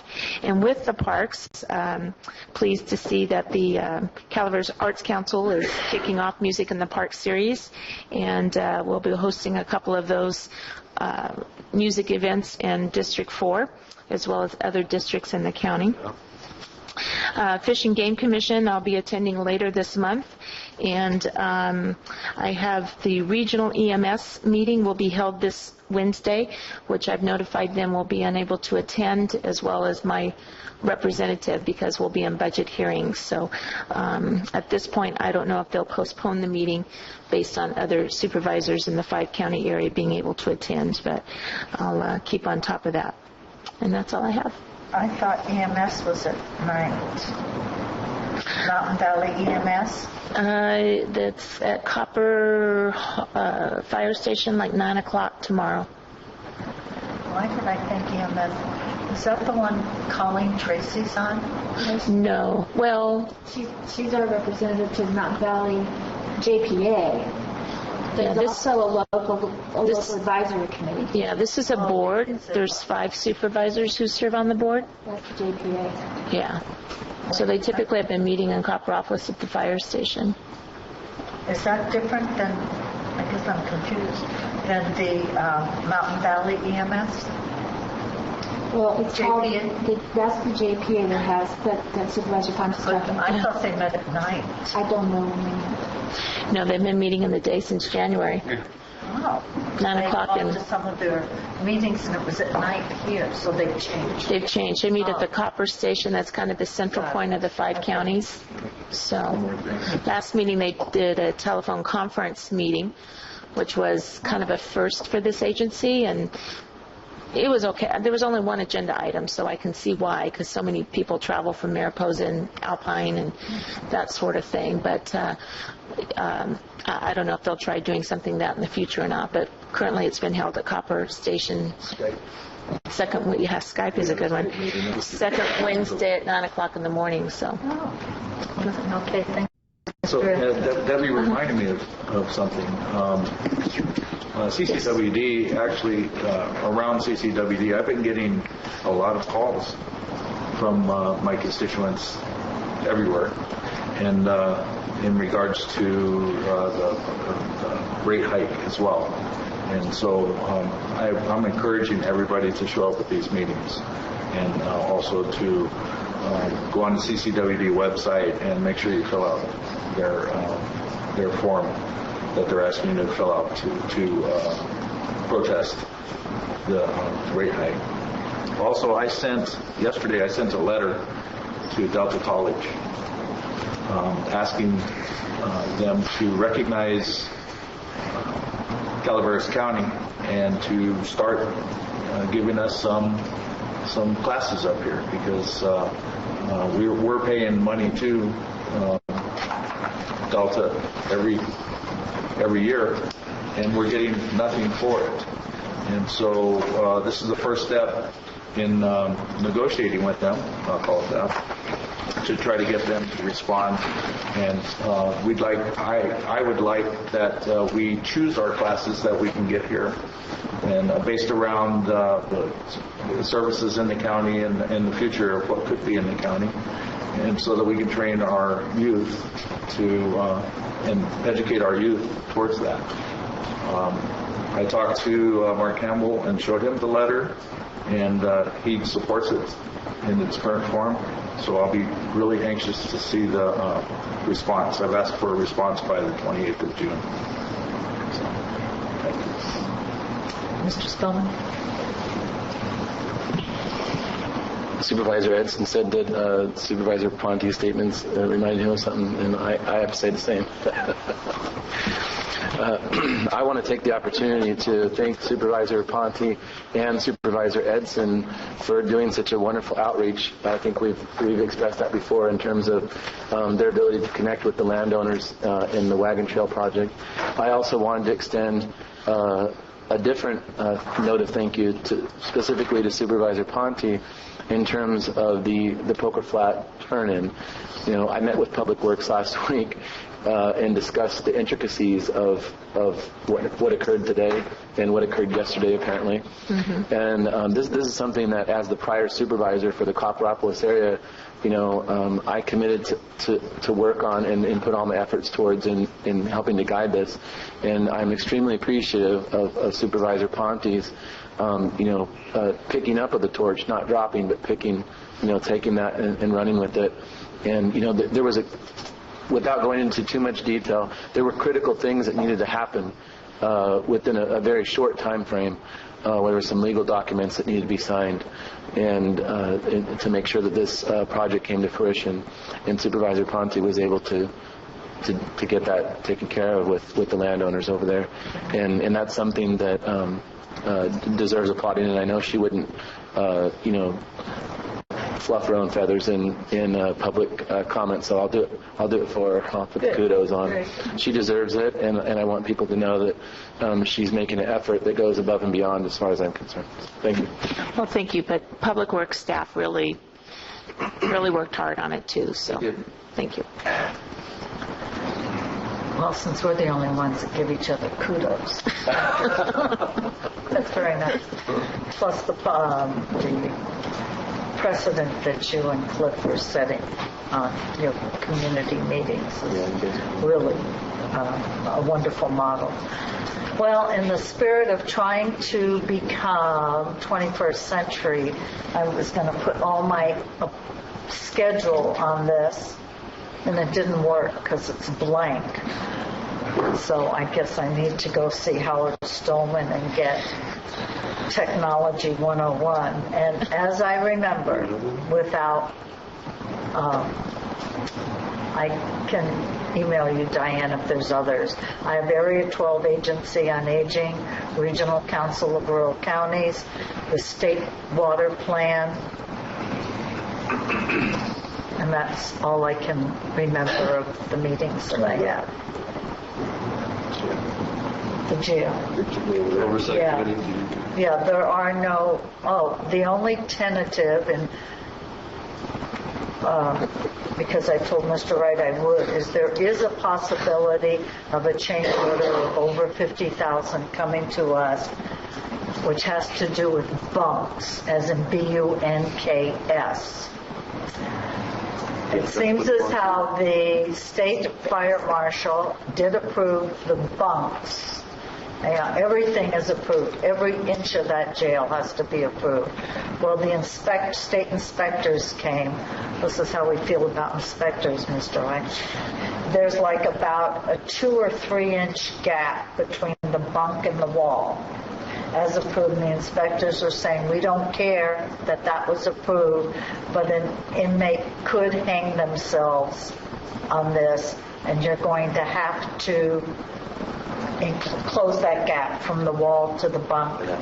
They have a system to do that. The bunks are already installed, so they're hoping that will not be an over $50,000 item, but we have a whole lot of bunks in there that need to be fixed per the inspector. And so that could be coming, but Kitchell is trying very hard to see what they can work out and keep it to a low change order. Thank you. So outside of that, there's no other large change orders coming. And our CAO, Lori Norton, came to the last change order meeting with me, and so she will be coming since she signed some of the checks. Okay, I can't remember. Ms. Norton, do you have anything you want to share? ACA? Thank you. I will report that we did attend the CSAC Ledge Conference last week, and as was reported by Colleen Tracy, the state was potentially going to take a significant portion of the county's health realignment funding. As of yesterday, participated in a phone conversation with CSAC. It sounds like as a CMSP county, the portion of realignment that we currently pay to CMSP will be diverted to the implementation of the Affordable Care Act, meaning that we should not lose any additional resources from realignment to implement the Affordable Care Act. Now, all things happen behind closed door and at the last moment when it comes to significant legislation and significant costs such as this, but I think that we are faring exceptionally well as a CMSP county. Some of the other counties have a far more onerous formula to meet. So, and I have a number of other comments about budget, but I will save them till this afternoon. Thank you. We just are waiting with bated breath. Thank you. Ms. Elliott? I have nothing. Ms. Everett, do you have anything? No. Okay, we will be closing the Board of Supervisors. We'll be reconvening this afternoon at 2:30 for budget in this room, and we are going into closed session. Now, thank you.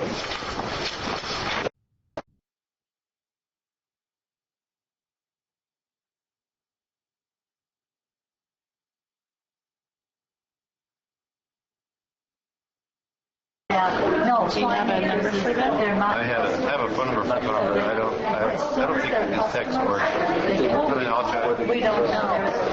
I asked.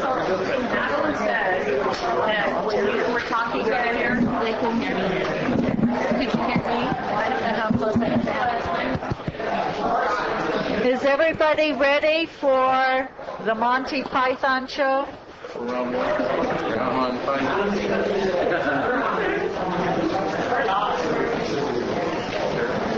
Those people that are looking for a miracle, you can stay. I want to report out on the closed sessions. The one on the conference regarding the resort at Lake Tulloch, that was canceled. And the one on anticipated litigation under Government Code 5495692, there was no action taken. I'm going to just go over a few housekeeping things on this item. Today, we are going to do the county administrator's overview of the proposed budget and any significant issues, which I think is the whole budget. And there'll be public comments, and will be restricted to 3 minutes per person. All questions, of course, will be held to the end. And then we will stop for the day. We will reconvene tomorrow at the Sequoia Room at 9 o'clock, and we'll start out with Human Resources at 9 o'clock, and after each department speaks, we will open it to public comment, 3 minutes per person. And we'll see how far we get. We have to be out of the CalWorks building at 5 of 5. 5 of 5? 5? What? Maybe till 5 o'clock. 4:55. So, God, you're generous. So, I guess we can approve your budget since it's non-general fund. That's not a problem. Usually wrap it up before, so MR. But we will be finished at 5 for the rest of the week, and we'll convene at 9, and we'll follow the schedule. So unless there's any questions on the protocol we'll be following, I'll review it again tomorrow morning. I'd like to turn the meeting over to our CAO and welcome her to the budget process of Calaveras County. Let's see how she does. What can you pull out of the hat for us? I am going to do my best. Thank you very much. And one other housekeeping, there are copies of the presentation available on the podium for the public. Members of the board also have their copies at the dais. On the right-hand side, inside. Can everyone see that okay? Do we need to dim the lights? And I will speak up. I'm hearing that the public can't hear me. So as Chair Callaway has already said, this is the beginning of the recommended budget hearing for fiscal year 13-14. I'm going to start out today by doing an overview of the budget. We'll take public comments, and we will begin again tomorrow. As stated, the hearings will continue each day until the board closes the public hearings. I'm going to turn it over and introduce the staff at the table. They're going to be doing some parts of the presentation with us today. And this was a joint effort to develop this presentation. Zachariah is going to start. Start with the economic context for the budget. The national economy is recovering modestly. Historically, the U.S. economy, as largest in the world, has grown by about 3% each year. The last few years, it's only been between 1 and 2%. A little small growth comparatively. We've kind of gained some strength, but that's kind of backed off a little bit. Nationally, 135,000 jobs were added in May. This is a little bit lower than the average between November and February of 200,000 jobs. So we're seeing a little bit of a holding back. This lower rate could be in response to possible recessions around the globe and also cuts in federal spending. California is recovering a little bit faster than the rest of the nation. The UCLA Anderson forecasts that California jobs should increase 2% in 2014, and real personal income may have the possibility of growing 3.5% in 2014. Some nice forecasts there. The housing market is coming back. It's rebounding a little bit. In Calaveras County, there were 10 new home permits issued in May. Last May, that was only 5. The California Association of Realtors, in their April report, had this to say: the share of real estate owned, also referred to as REOs, these are properties that are lender owned because they were unable to sell them at a foreclosure auction. The sales of these properties fell to single digits for the first time since 2007. Also, the combined share of all distressed sales is the lowest since February 2008. It's down to 24.4% of all sales.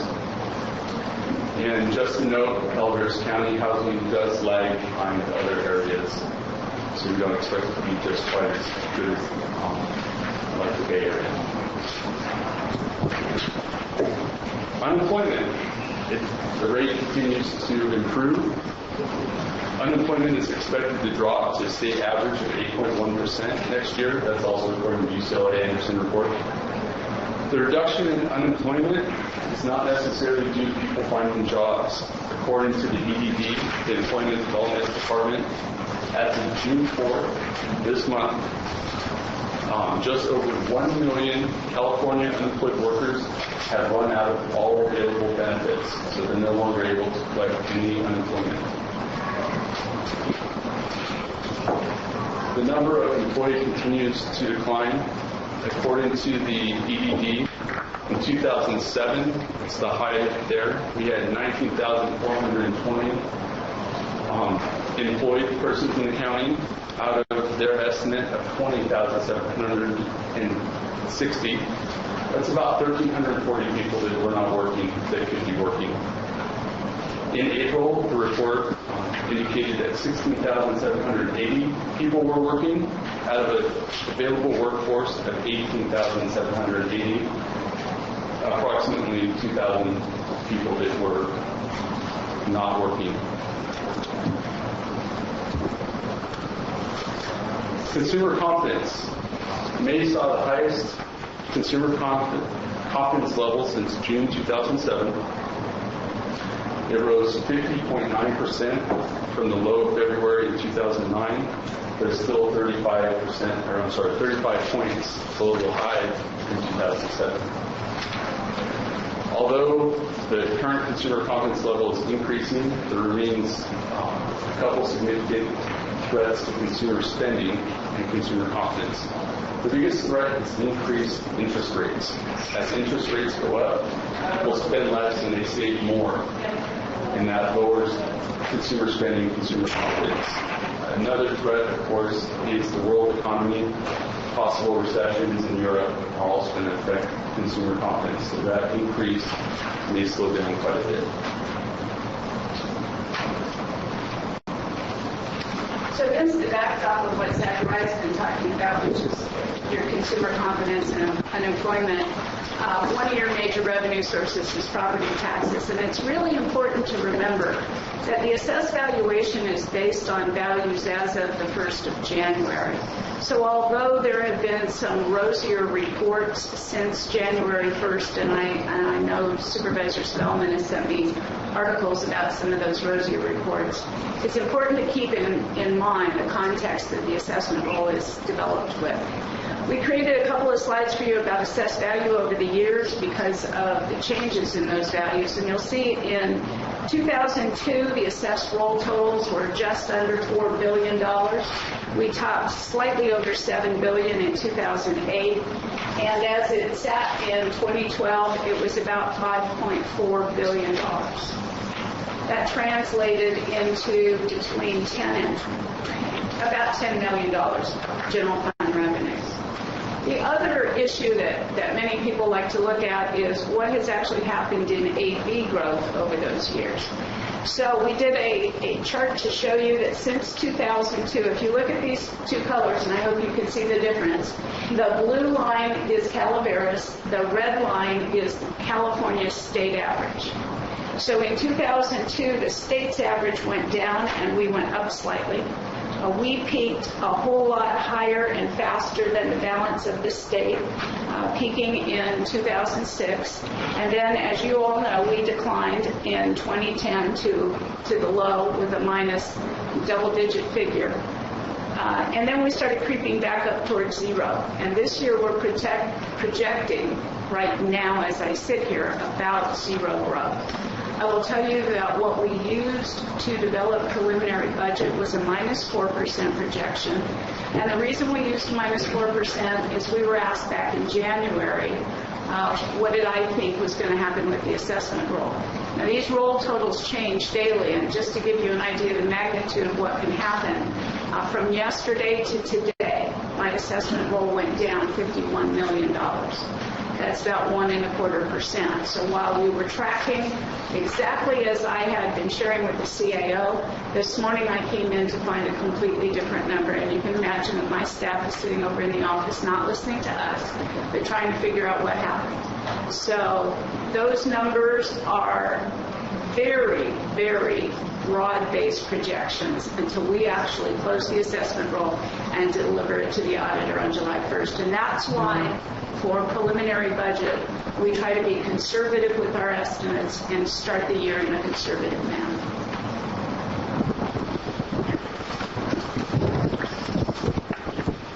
Okay, now we're talking about the current year status and where we are right now. When we look at general fund revenues, and this is a chart that also charts past year's actuals from 05-06, and you can see, again, prior to the recession, our revenues were going up. And the one thing I want to mention in these revenue numbers from 05-06 through 11-12, they include the cash carry that was used to balance the budget in those years. So when we look at where we are in the current fiscal year, 12-13, we have received $28.6 million in actual revenue.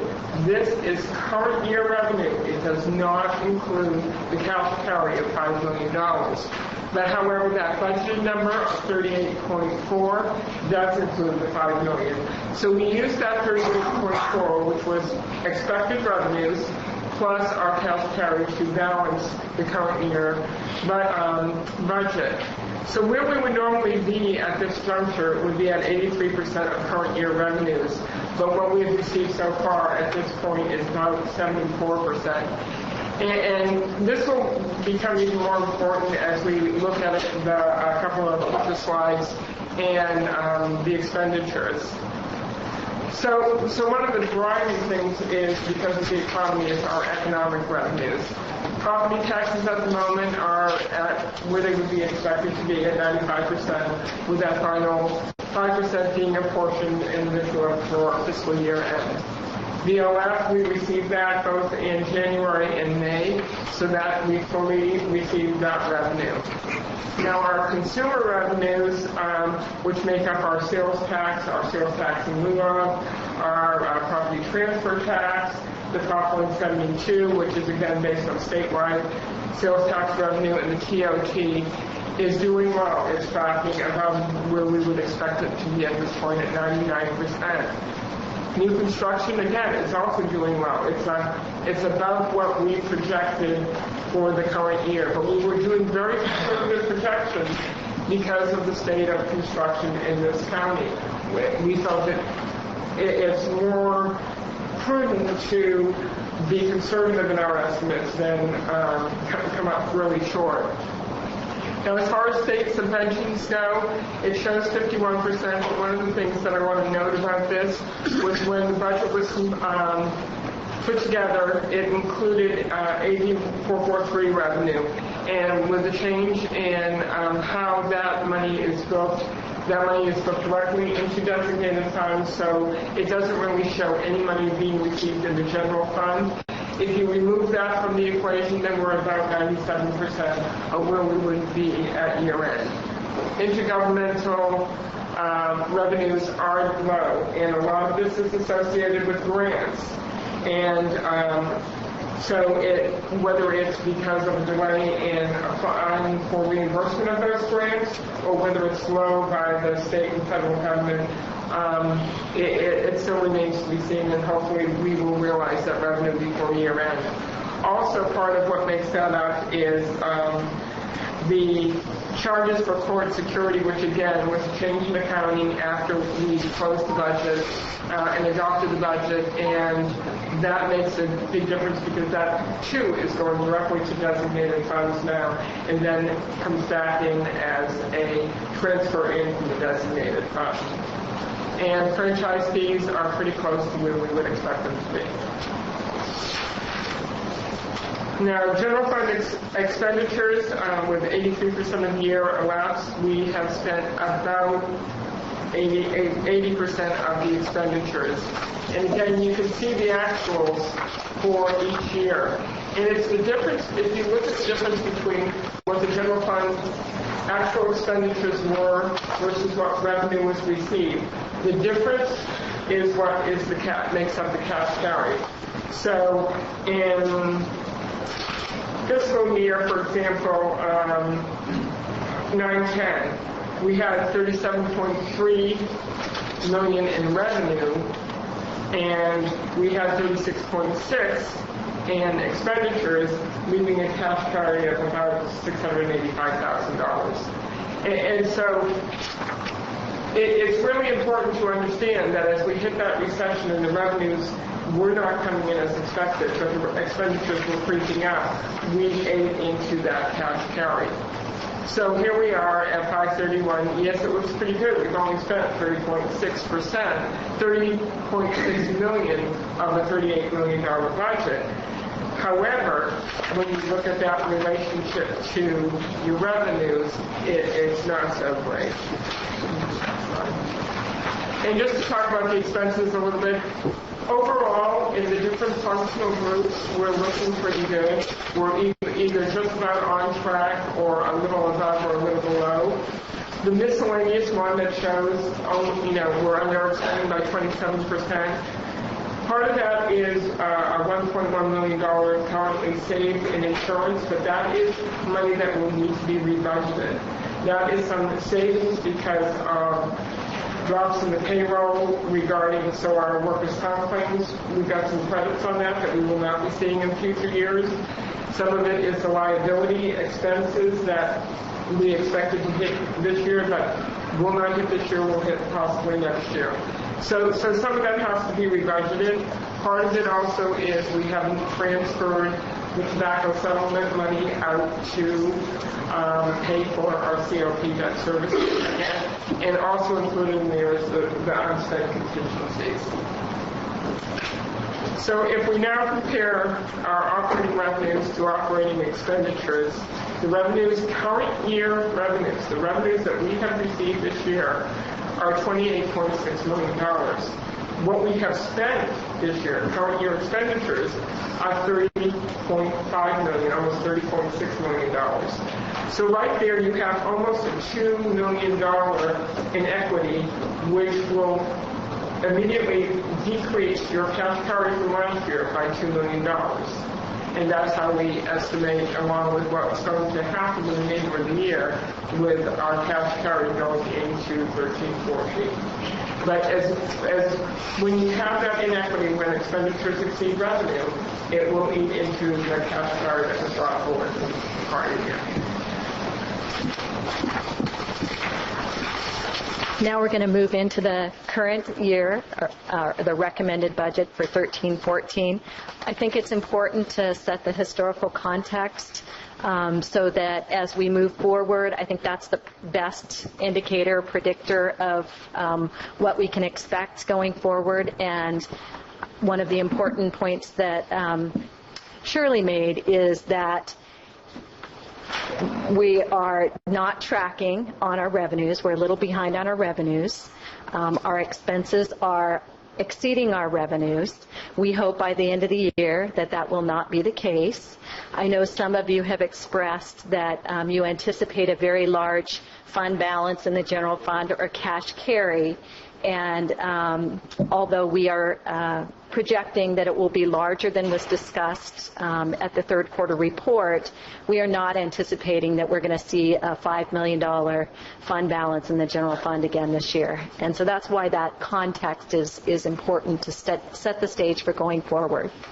So I'm now going to talk about the budget development process that we use this year. As is indicated in the budget memo that you've already received, the process is governed by state law. It's guided by the board's principles. It's a collaborative process that involves input from all departments. The board has expressed an interest in reviewing and potentially changing the process, and we can certainly do that for next year. One thing that we might want to consider looking at is a number of counties have gone to a June adoption of a final budget with adjustments in September. This is a reflection of the reduced influence that that the state has over county budgets.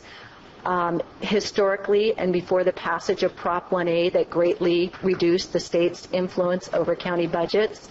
Counties did, as Calaveras does, adopt a recommended, waited to see after the state budget passed, and then went into final budgets. Again, many counties have moved away from that because the state has far less influence. So that's something that we can think about going forward. You would still likely have to, in September, make adjustments to the budget, adjust to the allocations, for instance, in Health and Human Services and other state-driven programs. But that's something that we could consider if we wanted to streamline the process. I wanted to just review the board-adopted budget principles. My understanding is that these principles have been in place many years. They're very similar to the principles that I have seen in other counties. Again, these are principles that the board owns, so at some point in time, if you'd like to revisit these, we certainly can. I'm not going to read them all to you, but I'm just going to touch on a couple of them. As has already been said, rational conservative revenue estimates are extremely important. We develop our budget by looking at revenues, and revenues should guide what we budget for. We don't start with expenses and try and figure out how to fund those. We look at the available revenues, and since the board is required to adopt a balanced budget, we have to work within those revenues. The second one, avoid one-time solutions. I think this is a particularly critical one, particularly in these times.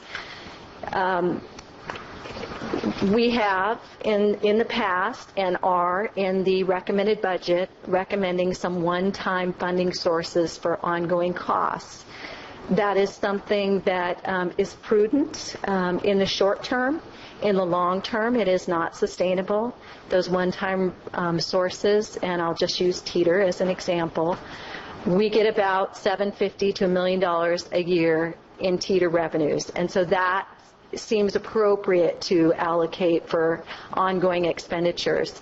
Beyond that, the teeter balance that we have has been accumulating over the past 10 years, and spending that money on ongoing needs, ongoing costs. Ultimately, we will be out of the teeter funds, and we have a slide later in the presentation that will provide a visual on what happens if we continue to do that.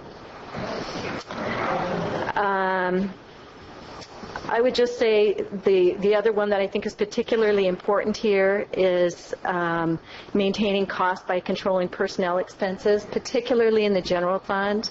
All funds, our personnel costs are less than 30%. In the general fund, our personnel costs are about 67% of the entire budget.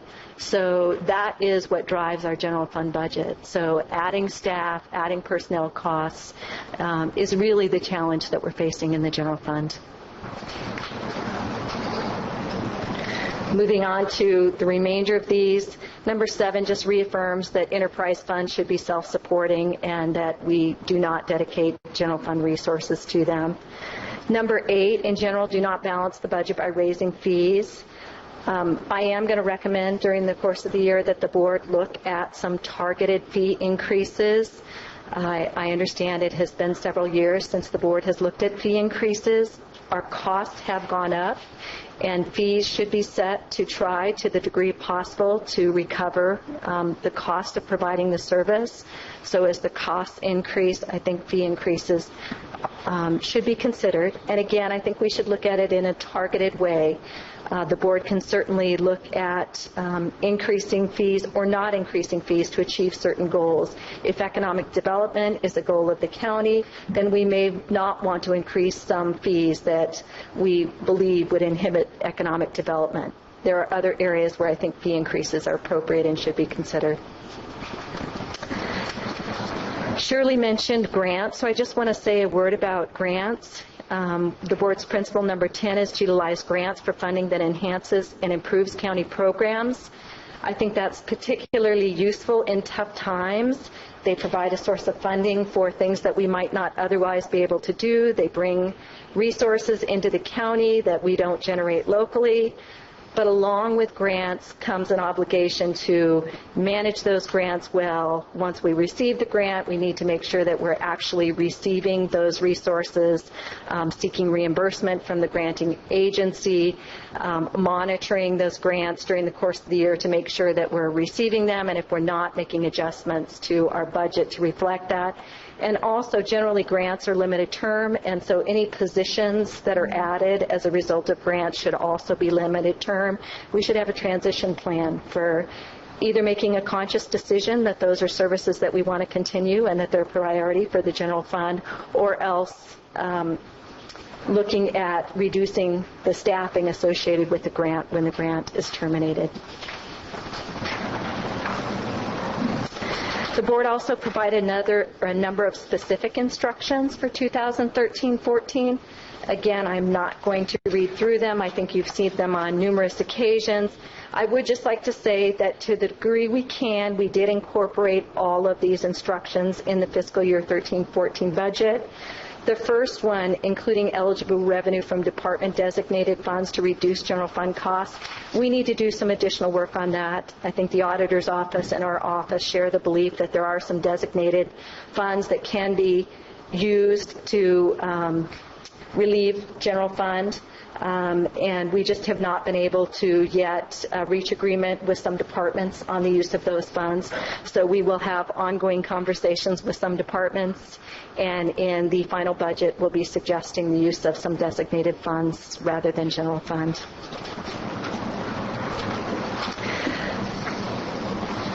This is a continuation of the specific instructions, and similarly, to the degree possible, we have included the board's direction.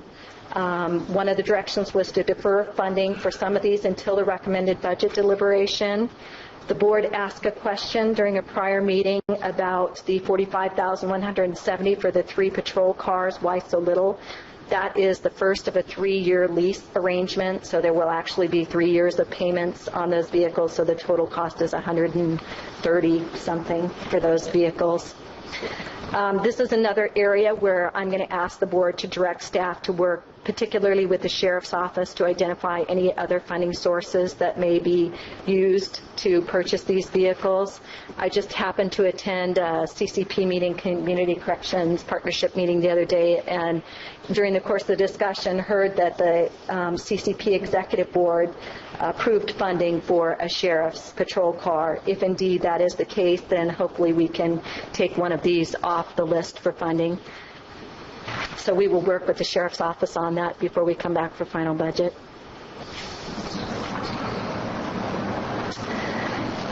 Finally, the rest of the board's instructions, and some of these are to defer until our recommended budget hearing. You'll be hearing about the new HR software system tomorrow, and at the conclusion of the hearings can provide direction to us to include that if you choose to do so. It's not in the recommended budget at this time. We did fund contingencies at $850,000, funding the general fund reserves at the current level, and did not include any new general fund positions in this recommended budget. I am going to, as you will hear during the course of this presentation, strongly suggest that we not add any general fund positions, and further that we consider delaying filling any currently vacant funded general fund positions. As we walk through the presentation, you will see that we have a significant gap between our general fund only expenditures and revenues. And I would strongly suggest that we try to hold the line on general fund expenditures until the roll closes and we have a better sense of that, until we get through year end, have a better sense of what the fund balance or cash carry will be. And even beyond that, again, when we look at the size of the gap, I would be inclined to not add anything new, because I'm afraid if we do that, we'll be looking at reductions some point in time in the future. I am hoping that what we have currently is a base that we can start building from, but I don't think that we're quite at the building place. Moving on to the recommended budget. This is all funds. And when I talk about the general fund, of course, you all realize that that is just a subset of the budget. So this is all funds. You will see that we've had a significant increase, about $41 million between 11-12 actual and 12-13 final budget. That's the difference between the 95.8 actual expenditures and 137.2 that was adopted for 12-13.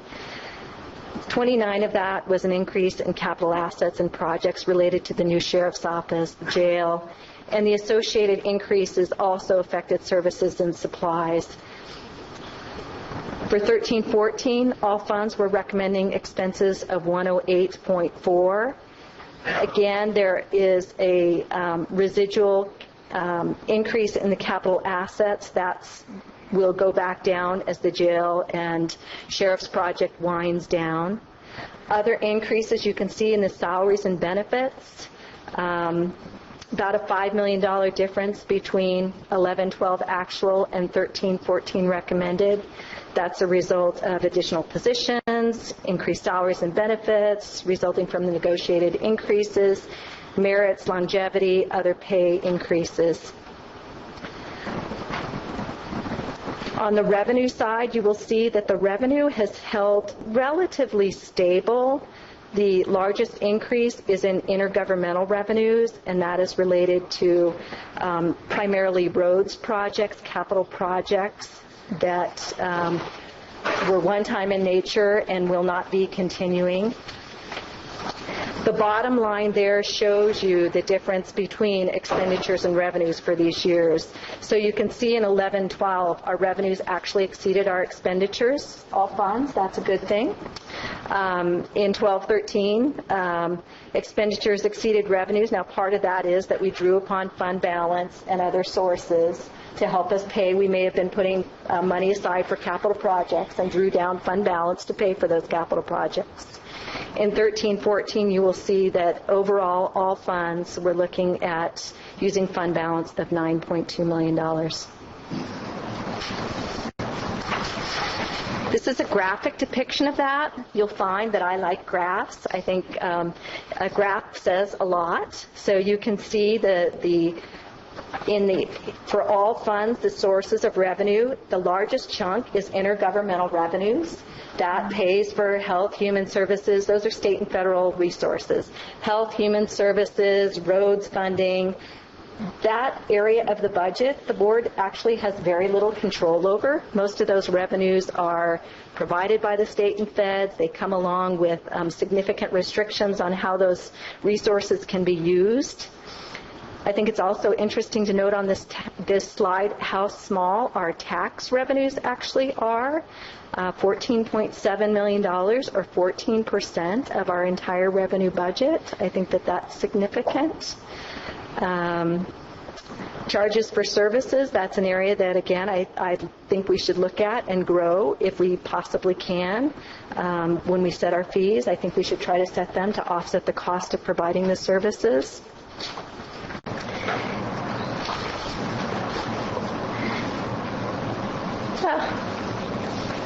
This is actually the other side of that equation. It's the all funds expenditures. You can see salaries and benefits about 36% when you look at all funds, services and supplies 25%, capital assets 20%. So now I'm going to take us down to the general fund. And the reason is this is the area that the board has, of course, discretion and control.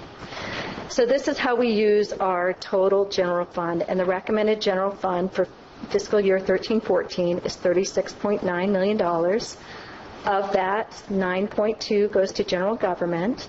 And that is primarily all of the internal support functions. That's human resources, that's county council, that's actually this year we put in the assessor, the auditor, all of those support services, the general government type functions are in general government. Public safety, 16.9, that of course is sheriff, probation, DA, public defender, and district attorney. Development services, planning, environmental health. We put public works in there because they're part of that group of services.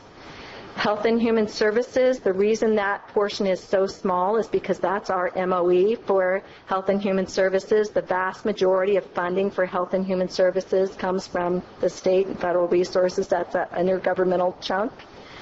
And finally, education and recreation and miscellaneous. And miscellaneous looks very large. It's actually where we budget our insurances, our, Shirley, help me out, contingencies.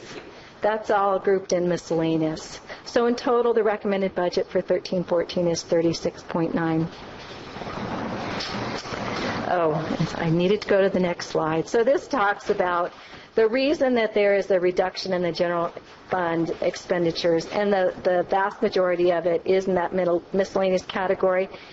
And the reason it's reduced is because we are contributing less to contingencies and we're putting less away in reserves.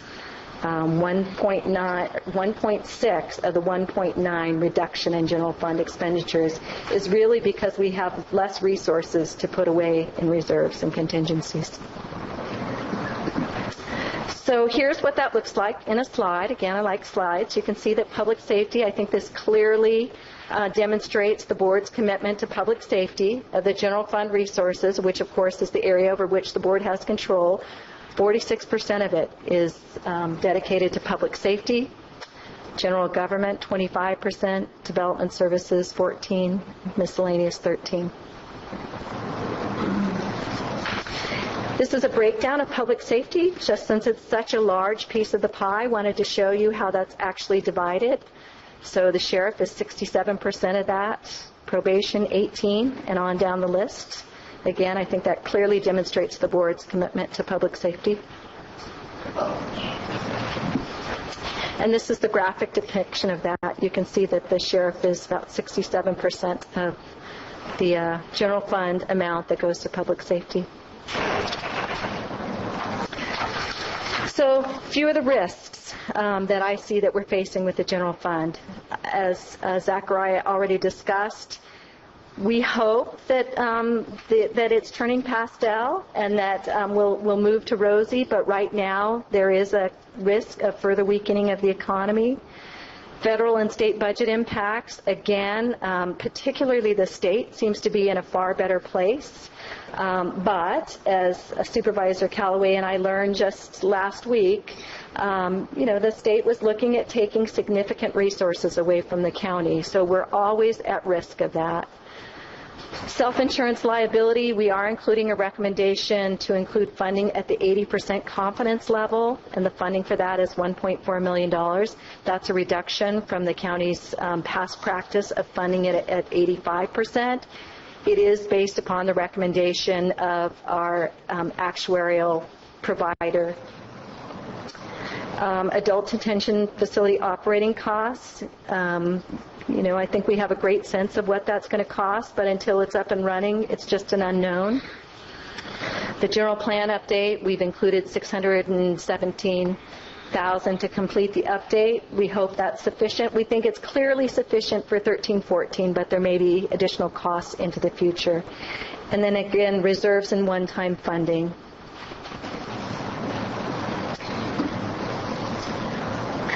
So I'm going to spend a couple of minutes talking about the teeter funds and what was included in the recommended budget. We took the balance where we're at today and subtracted out what's already on the table for the 12-13 expenditures, which is a little over $877,000, to bring us to what we project to be the 7-1 balance to build the 13-14 budget. We included the $20,000 for library computer replacement. The AAB7 revenue backfill, which we talked that all of the central service departments took a real hit on AAB7 revenue, which was basically years of declining expenditures in each of those departments means you don't get the revenue eventually. The court audit repayment, that is a repayment that I believe we have that payment. Is there one more year after that? 2 more years after that. And then the property tax audit repayment, which is a few more years of that. The general fund contribution on an annual basis, we take $250,000 out of Teeter and place that into the general fund. That's been that way since Teeter started. Ongoing network licenses, which is $344,000. And then we were given direction by the Board of Supervisors to basically paper balance. We had a deficit between revenues and one-time funding sources and the expenditures, and we have looked at Teeter to fill that gap, so that's that $785,000. So that's a total of $2.8 million that's in the recommended 13-14 budget to be used out of Teeter, which gives us a balance of $4.8 million. Now, what's not currently in the recommended budget is there are a couple items that we're going to be discussing tomorrow, and that is the county-wide HR software that Francine's going to be discussing tomorrow, and also the IFIS or One Solution upgrade, which is the county's financial system. And if we include those 2 items in the recommended budget, it would bring that 4.8 down to 4.5. And then also, as we had the discussion earlier today, we have the property tax system, which is still in the works. So we're going to be negotiating that, but just wanted to keep that in the back of your mind that if that does move forward, we need to find funding for that as well. Now, in terms of where we think Teeter's headed, what we're showing is revenues versus expenditures that goes back to 12-13, and then where we see it headed to 18-19. We're at $7.8 million right now in terms of balance. We're projecting to use a significant amount of it in 13-14, which brings our balance down to that $4.7 million. And then we've got ongoing costs each year because remember, we have, if we do the property tax system, we've got 3 to 4 years of ongoing project costs that we need to pay for. So that brings that balance down, as well as the $250,000 that we pay annually for the general fund and the software costs that are, and then we've got the court payment and the property tax audit payment that are in there until those are done. So we projected a $750,000 annual revenue. It's hard to gauge exactly what that revenue is going to be in that fund because it depends on how many people pay their taxes late. So if a lot of people pay their taxes late, then we get a lot of revenue, and if everyone pays it on time, we don't get anything. So, pay your taxes late. And then we'll have plenty of money in teeter. So you can see to go from $7.8 million down to a projected $1.7 million, it's pretty well gone. However, it depends on what the board wants to do going forward with this teeter balance. It is one-time funding, so we are looking to spend it on one-time costs. The property tax audit repayment goes away. The court repayment audit goes away. The property tax system project goes away. Those are all things that go away. So that's what we're looking at. Now, on the reserves, and so this conversation comes up a lot about, well, do we need reserves? Do they need to be that high? And then what's the difference between reserves and contingencies? I think the slides earlier showed it pretty well that just in the course of operations, your revenues can come in less than your expenditures. So your budget is a working document, and so that was your best guess at what you thought was going to happen, and that's what you pass. But the reality is sometimes you just don't get your revenues in. And when that happens, it's those contingencies that fill the gap there. Now, the reserves are there for true emergencies. You have a fire, you have a flood, you have some sort of emergency that it's beyond the contingencies. The contingencies allows more of an operational safety net for ongoing operations, where the reserve is really more restricted, that if you truly had an emergency, it's there. And in addition to that, we utilize both for cash flow, so we don't have to borrow externally. It's very expensive for municipalities to borrow externally. You can only do it in the short term. It's pricey, and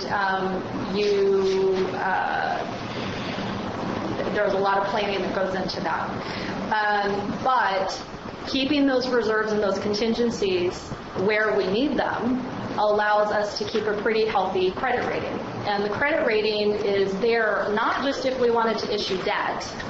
The credit rating would be important if we were going to borrow money, whether that's issuing debt, formally, long-term debt. But it also helps us with our grants, and it helps us with capital leases, and it helps us with some pretty, it seemed like no one's really going to read that 280-page CAFR, document or basic financial statements, but you wouldn't believe, if we're buying a car on a 3-year lease, they want to see that.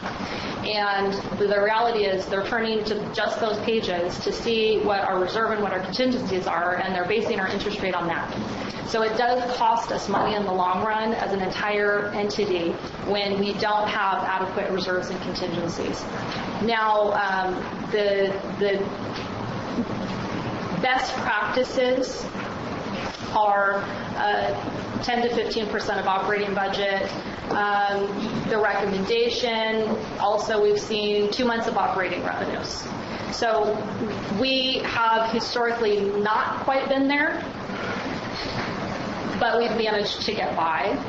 And I think that the problem is that you have a lot of other priorities, and so you're trying to balance all of that. So we've seen where, I think we were in a unique position this last budget to put an additional $250,000 into reserves, because I haven't seen an increase to reserves since I started in 2006.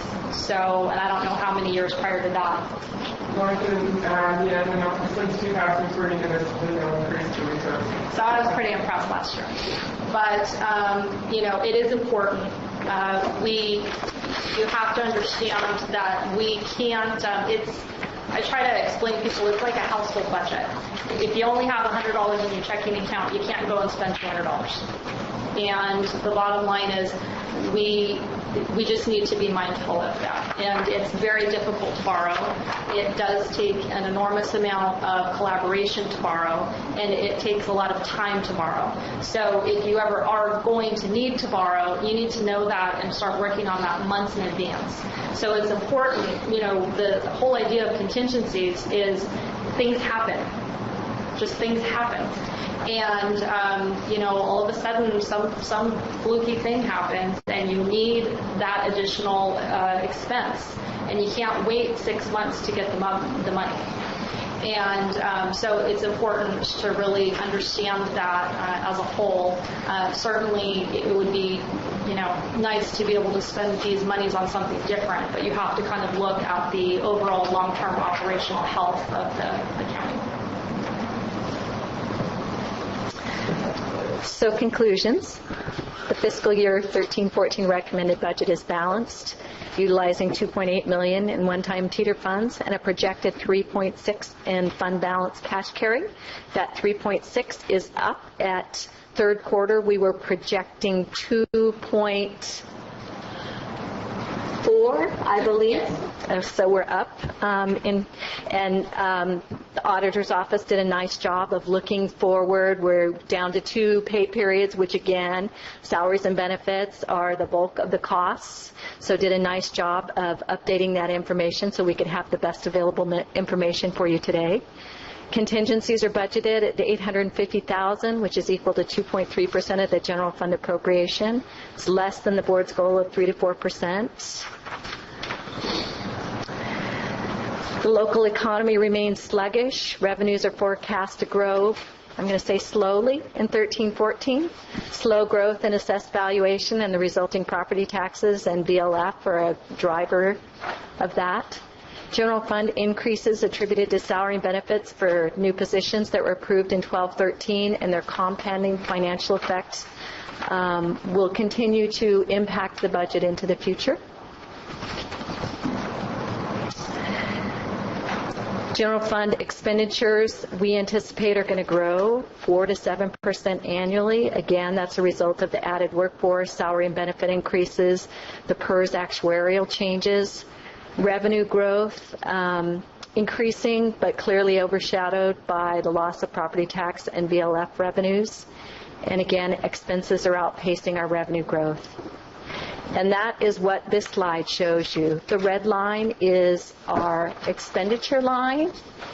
You can see actuals, budgeted, and projections going forward. The green line is the revenues line, and again, the revenues are actual, budgeted, and projected. The blue dashed line is actually the off chance that our property tax projections are low, so we doubled those property tax projections, the growth projections, just to show you what that does for our revenue. This graph, I think, explains one of the reasons why I am expressing strong concerns about adding expenses. It also demonstrates why I think we need to look at fee increases and revenue enhancements wherever possible. Look at those grants, make sure we're getting all of our grant monies, that we're doing all of our claiming, everything necessary to grow that revenue line, because there is a significant gap going out into the future between our revenues and our expenses. I want to acknowledge the board for their leadership in establishing the budget principles. all of the county department heads that have worked very hard in contributing to this effort, and their staff. I know that department heads and their staff devote significant time and effort. Rebecca and Leslie for assisting us with the presentation, assisting us with the projections. Really appreciate that partnership. And of course to the staff in my office. Clay, who is noticeably absent today, but here in spirit. Shirley, Zachariah, and Karen. My recommendations are that we proceed to conduct the public hearing to include department presentations on their respective budgets. At the conclusion, adopt the recommended budget as presented. Direct the CO to work with department heads to identify potential revenue enhancements and cost savings for the final budget. And direct us to work with the auditor controller to look again at those designated funds that may be used in lieu of general fund for the final budget. And with that, I'm happy to answer any questions. Does the board have any questions of staff with the CAO at this time? Does the county staff have any questions or comments they'd like to make at this time? Does the public have any questions or comments? Caldwell. Thank you, Madam Chair. Gary Caldwell, Valley Springs. I know I'm getting older and feeble and so forth, and my hearing's going, but I missed a lot of the well, I shouldn't say a lot, some of the presentations, and I apologize in advance if I'm repeating something that's already been said or ask about something that's already been said. But I'm not so sure your microphones are on, or the speakers' microphones are on. But obviously, I guess they are on. I wanted to make a suggestion, Madam Chair, if I could. There's 13, as I recall, 13 pages here? 14 pages. If we could go through, or you could go through the board, if you could go through it page by page, ask for comments on page 1, page 2, or something like that, because just for me to read my comments will exceed 3 minutes if I went from right through it. Well, you can have 3 minutes today and 3 minutes tomorrow, Gary. I would have 3 minutes tomorrow on this. Well, I guess my point is, Madam Chair, is that it would probably take closer to 10. I'm not going to go page by page. Okay. If you have something, if you have some key things you would like to ask. Okay, I have a question. And you're also free to call Shirley Ryan and ask it.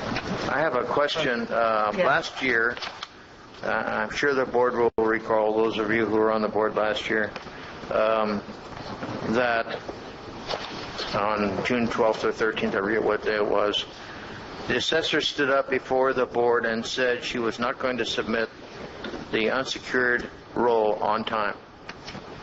And the non-submittal would have cost the county thousands and thousands of dollars in revenue, primarily going to the school districts. And I wonder this year, and the board scrambled around, reassigned some people, and helped out the assessor to get that in. I'm asking the board, has that unsecured roll been submitted this year for 13, 14? Do you want to answer that? Certainly, Gary, I think you misunderstood. I could have. Last year, the board did ask me if I would extend completion of the assessment roll and accept some help to get it done, and we got it done for the U.S. fiscal year, so it was March 2012 assessment year. And then at final budget, the board was kind enough to give me a position. We are working the unsecured roll. There is no delay projected for this year's unsecured roll. So this year's unsecured roll will be submitted on time? It will be produced at the same time as secured rolls. Okay, thank you. Let me just quickly go through. The teeter funds are accumulating, I gather, from what Rebecca said, and I see in the back of here that it's presently at $8.6 million or something close to that. And one of the policies is which I agree, is that you should avoid using the teeter funds for a one-time solution. But I notice in the expenditures... No, use teeter for one time, not for ongoing costs. I see here in the list of expenditures for the teeter funds on page 11 It lists library computers, so forth, and part of that includes general fund contribution. Correct. Does The that board mean- made that. Go ahead. The reason that is because prior to Teeter, the general fund used to actually receive the penalties and interest. And so the agreement way back when was that if Teeter was going to exist, that the general fund should still be able to get the amount that is approximately equal to what they were losing by formulating the Teeter fund, which was roughly about $250,000 a year. Okay, and the bottom of the list of expenditures for the Teeter funds is 1314 balancing. That was to balance the budget, yes. To balance the budget. For the Okay. recommended budget. For recommended. Okay. And I wanted to, and I'm sure the board notices too, it says on page 8 in the middle, it says all funds budget comparison, and if you go through the 1213 adopted and down to the bottom, it says use of fund balances. It says that you'll have a fund balance of $17.6 million. Am I reading that correctly? A fund 1213 of $17.6 million? I'm looking at page 8. Yeah, he has, it's page 23, slide 23. And actually, that's not a fund balance. That's the use of fund balance for fiscal year 12-13. So we drew from fund balances. We may have had money in capital funds, in other funds that we drew on and used in that year as part of our revenue for that year to pay for our expenses that year. And that is not the general fund. That's all funds. Yeah, it says all funds. I realize that. So it is fund balances. It's just made up of a bunch of different sources. I mean, you can't have a use of fund balances without having a fund balance. That is correct. And again, those fund balances are across all funds. I So, understand. for instance, we may have done a lot of capital projects in roads that we had fund balance in roads and we're using for those capital projects. Okay, and that brings me to my second point, is you're not getting things done. When you have a fund balance of $18 million almost, something's not getting done. Mr. Caldwell, your time's up. I'm going to recommend that maybe you meet with Shirley. I'm sorry we can't extend you a lot more time, but we'd never get through this week. Okay. But, sorry. Thank you, I'm sure. And you said I have 3 minutes tomorrow also? Yeah, Thanks. you do. Okay, does anyone else have any questions on the presentation or on the protocol we'll be following this week? Nope. Okay. We are adjourned until tomorrow at 9 o'clock in the Sequoia Room. Thank you, and thank you to staff.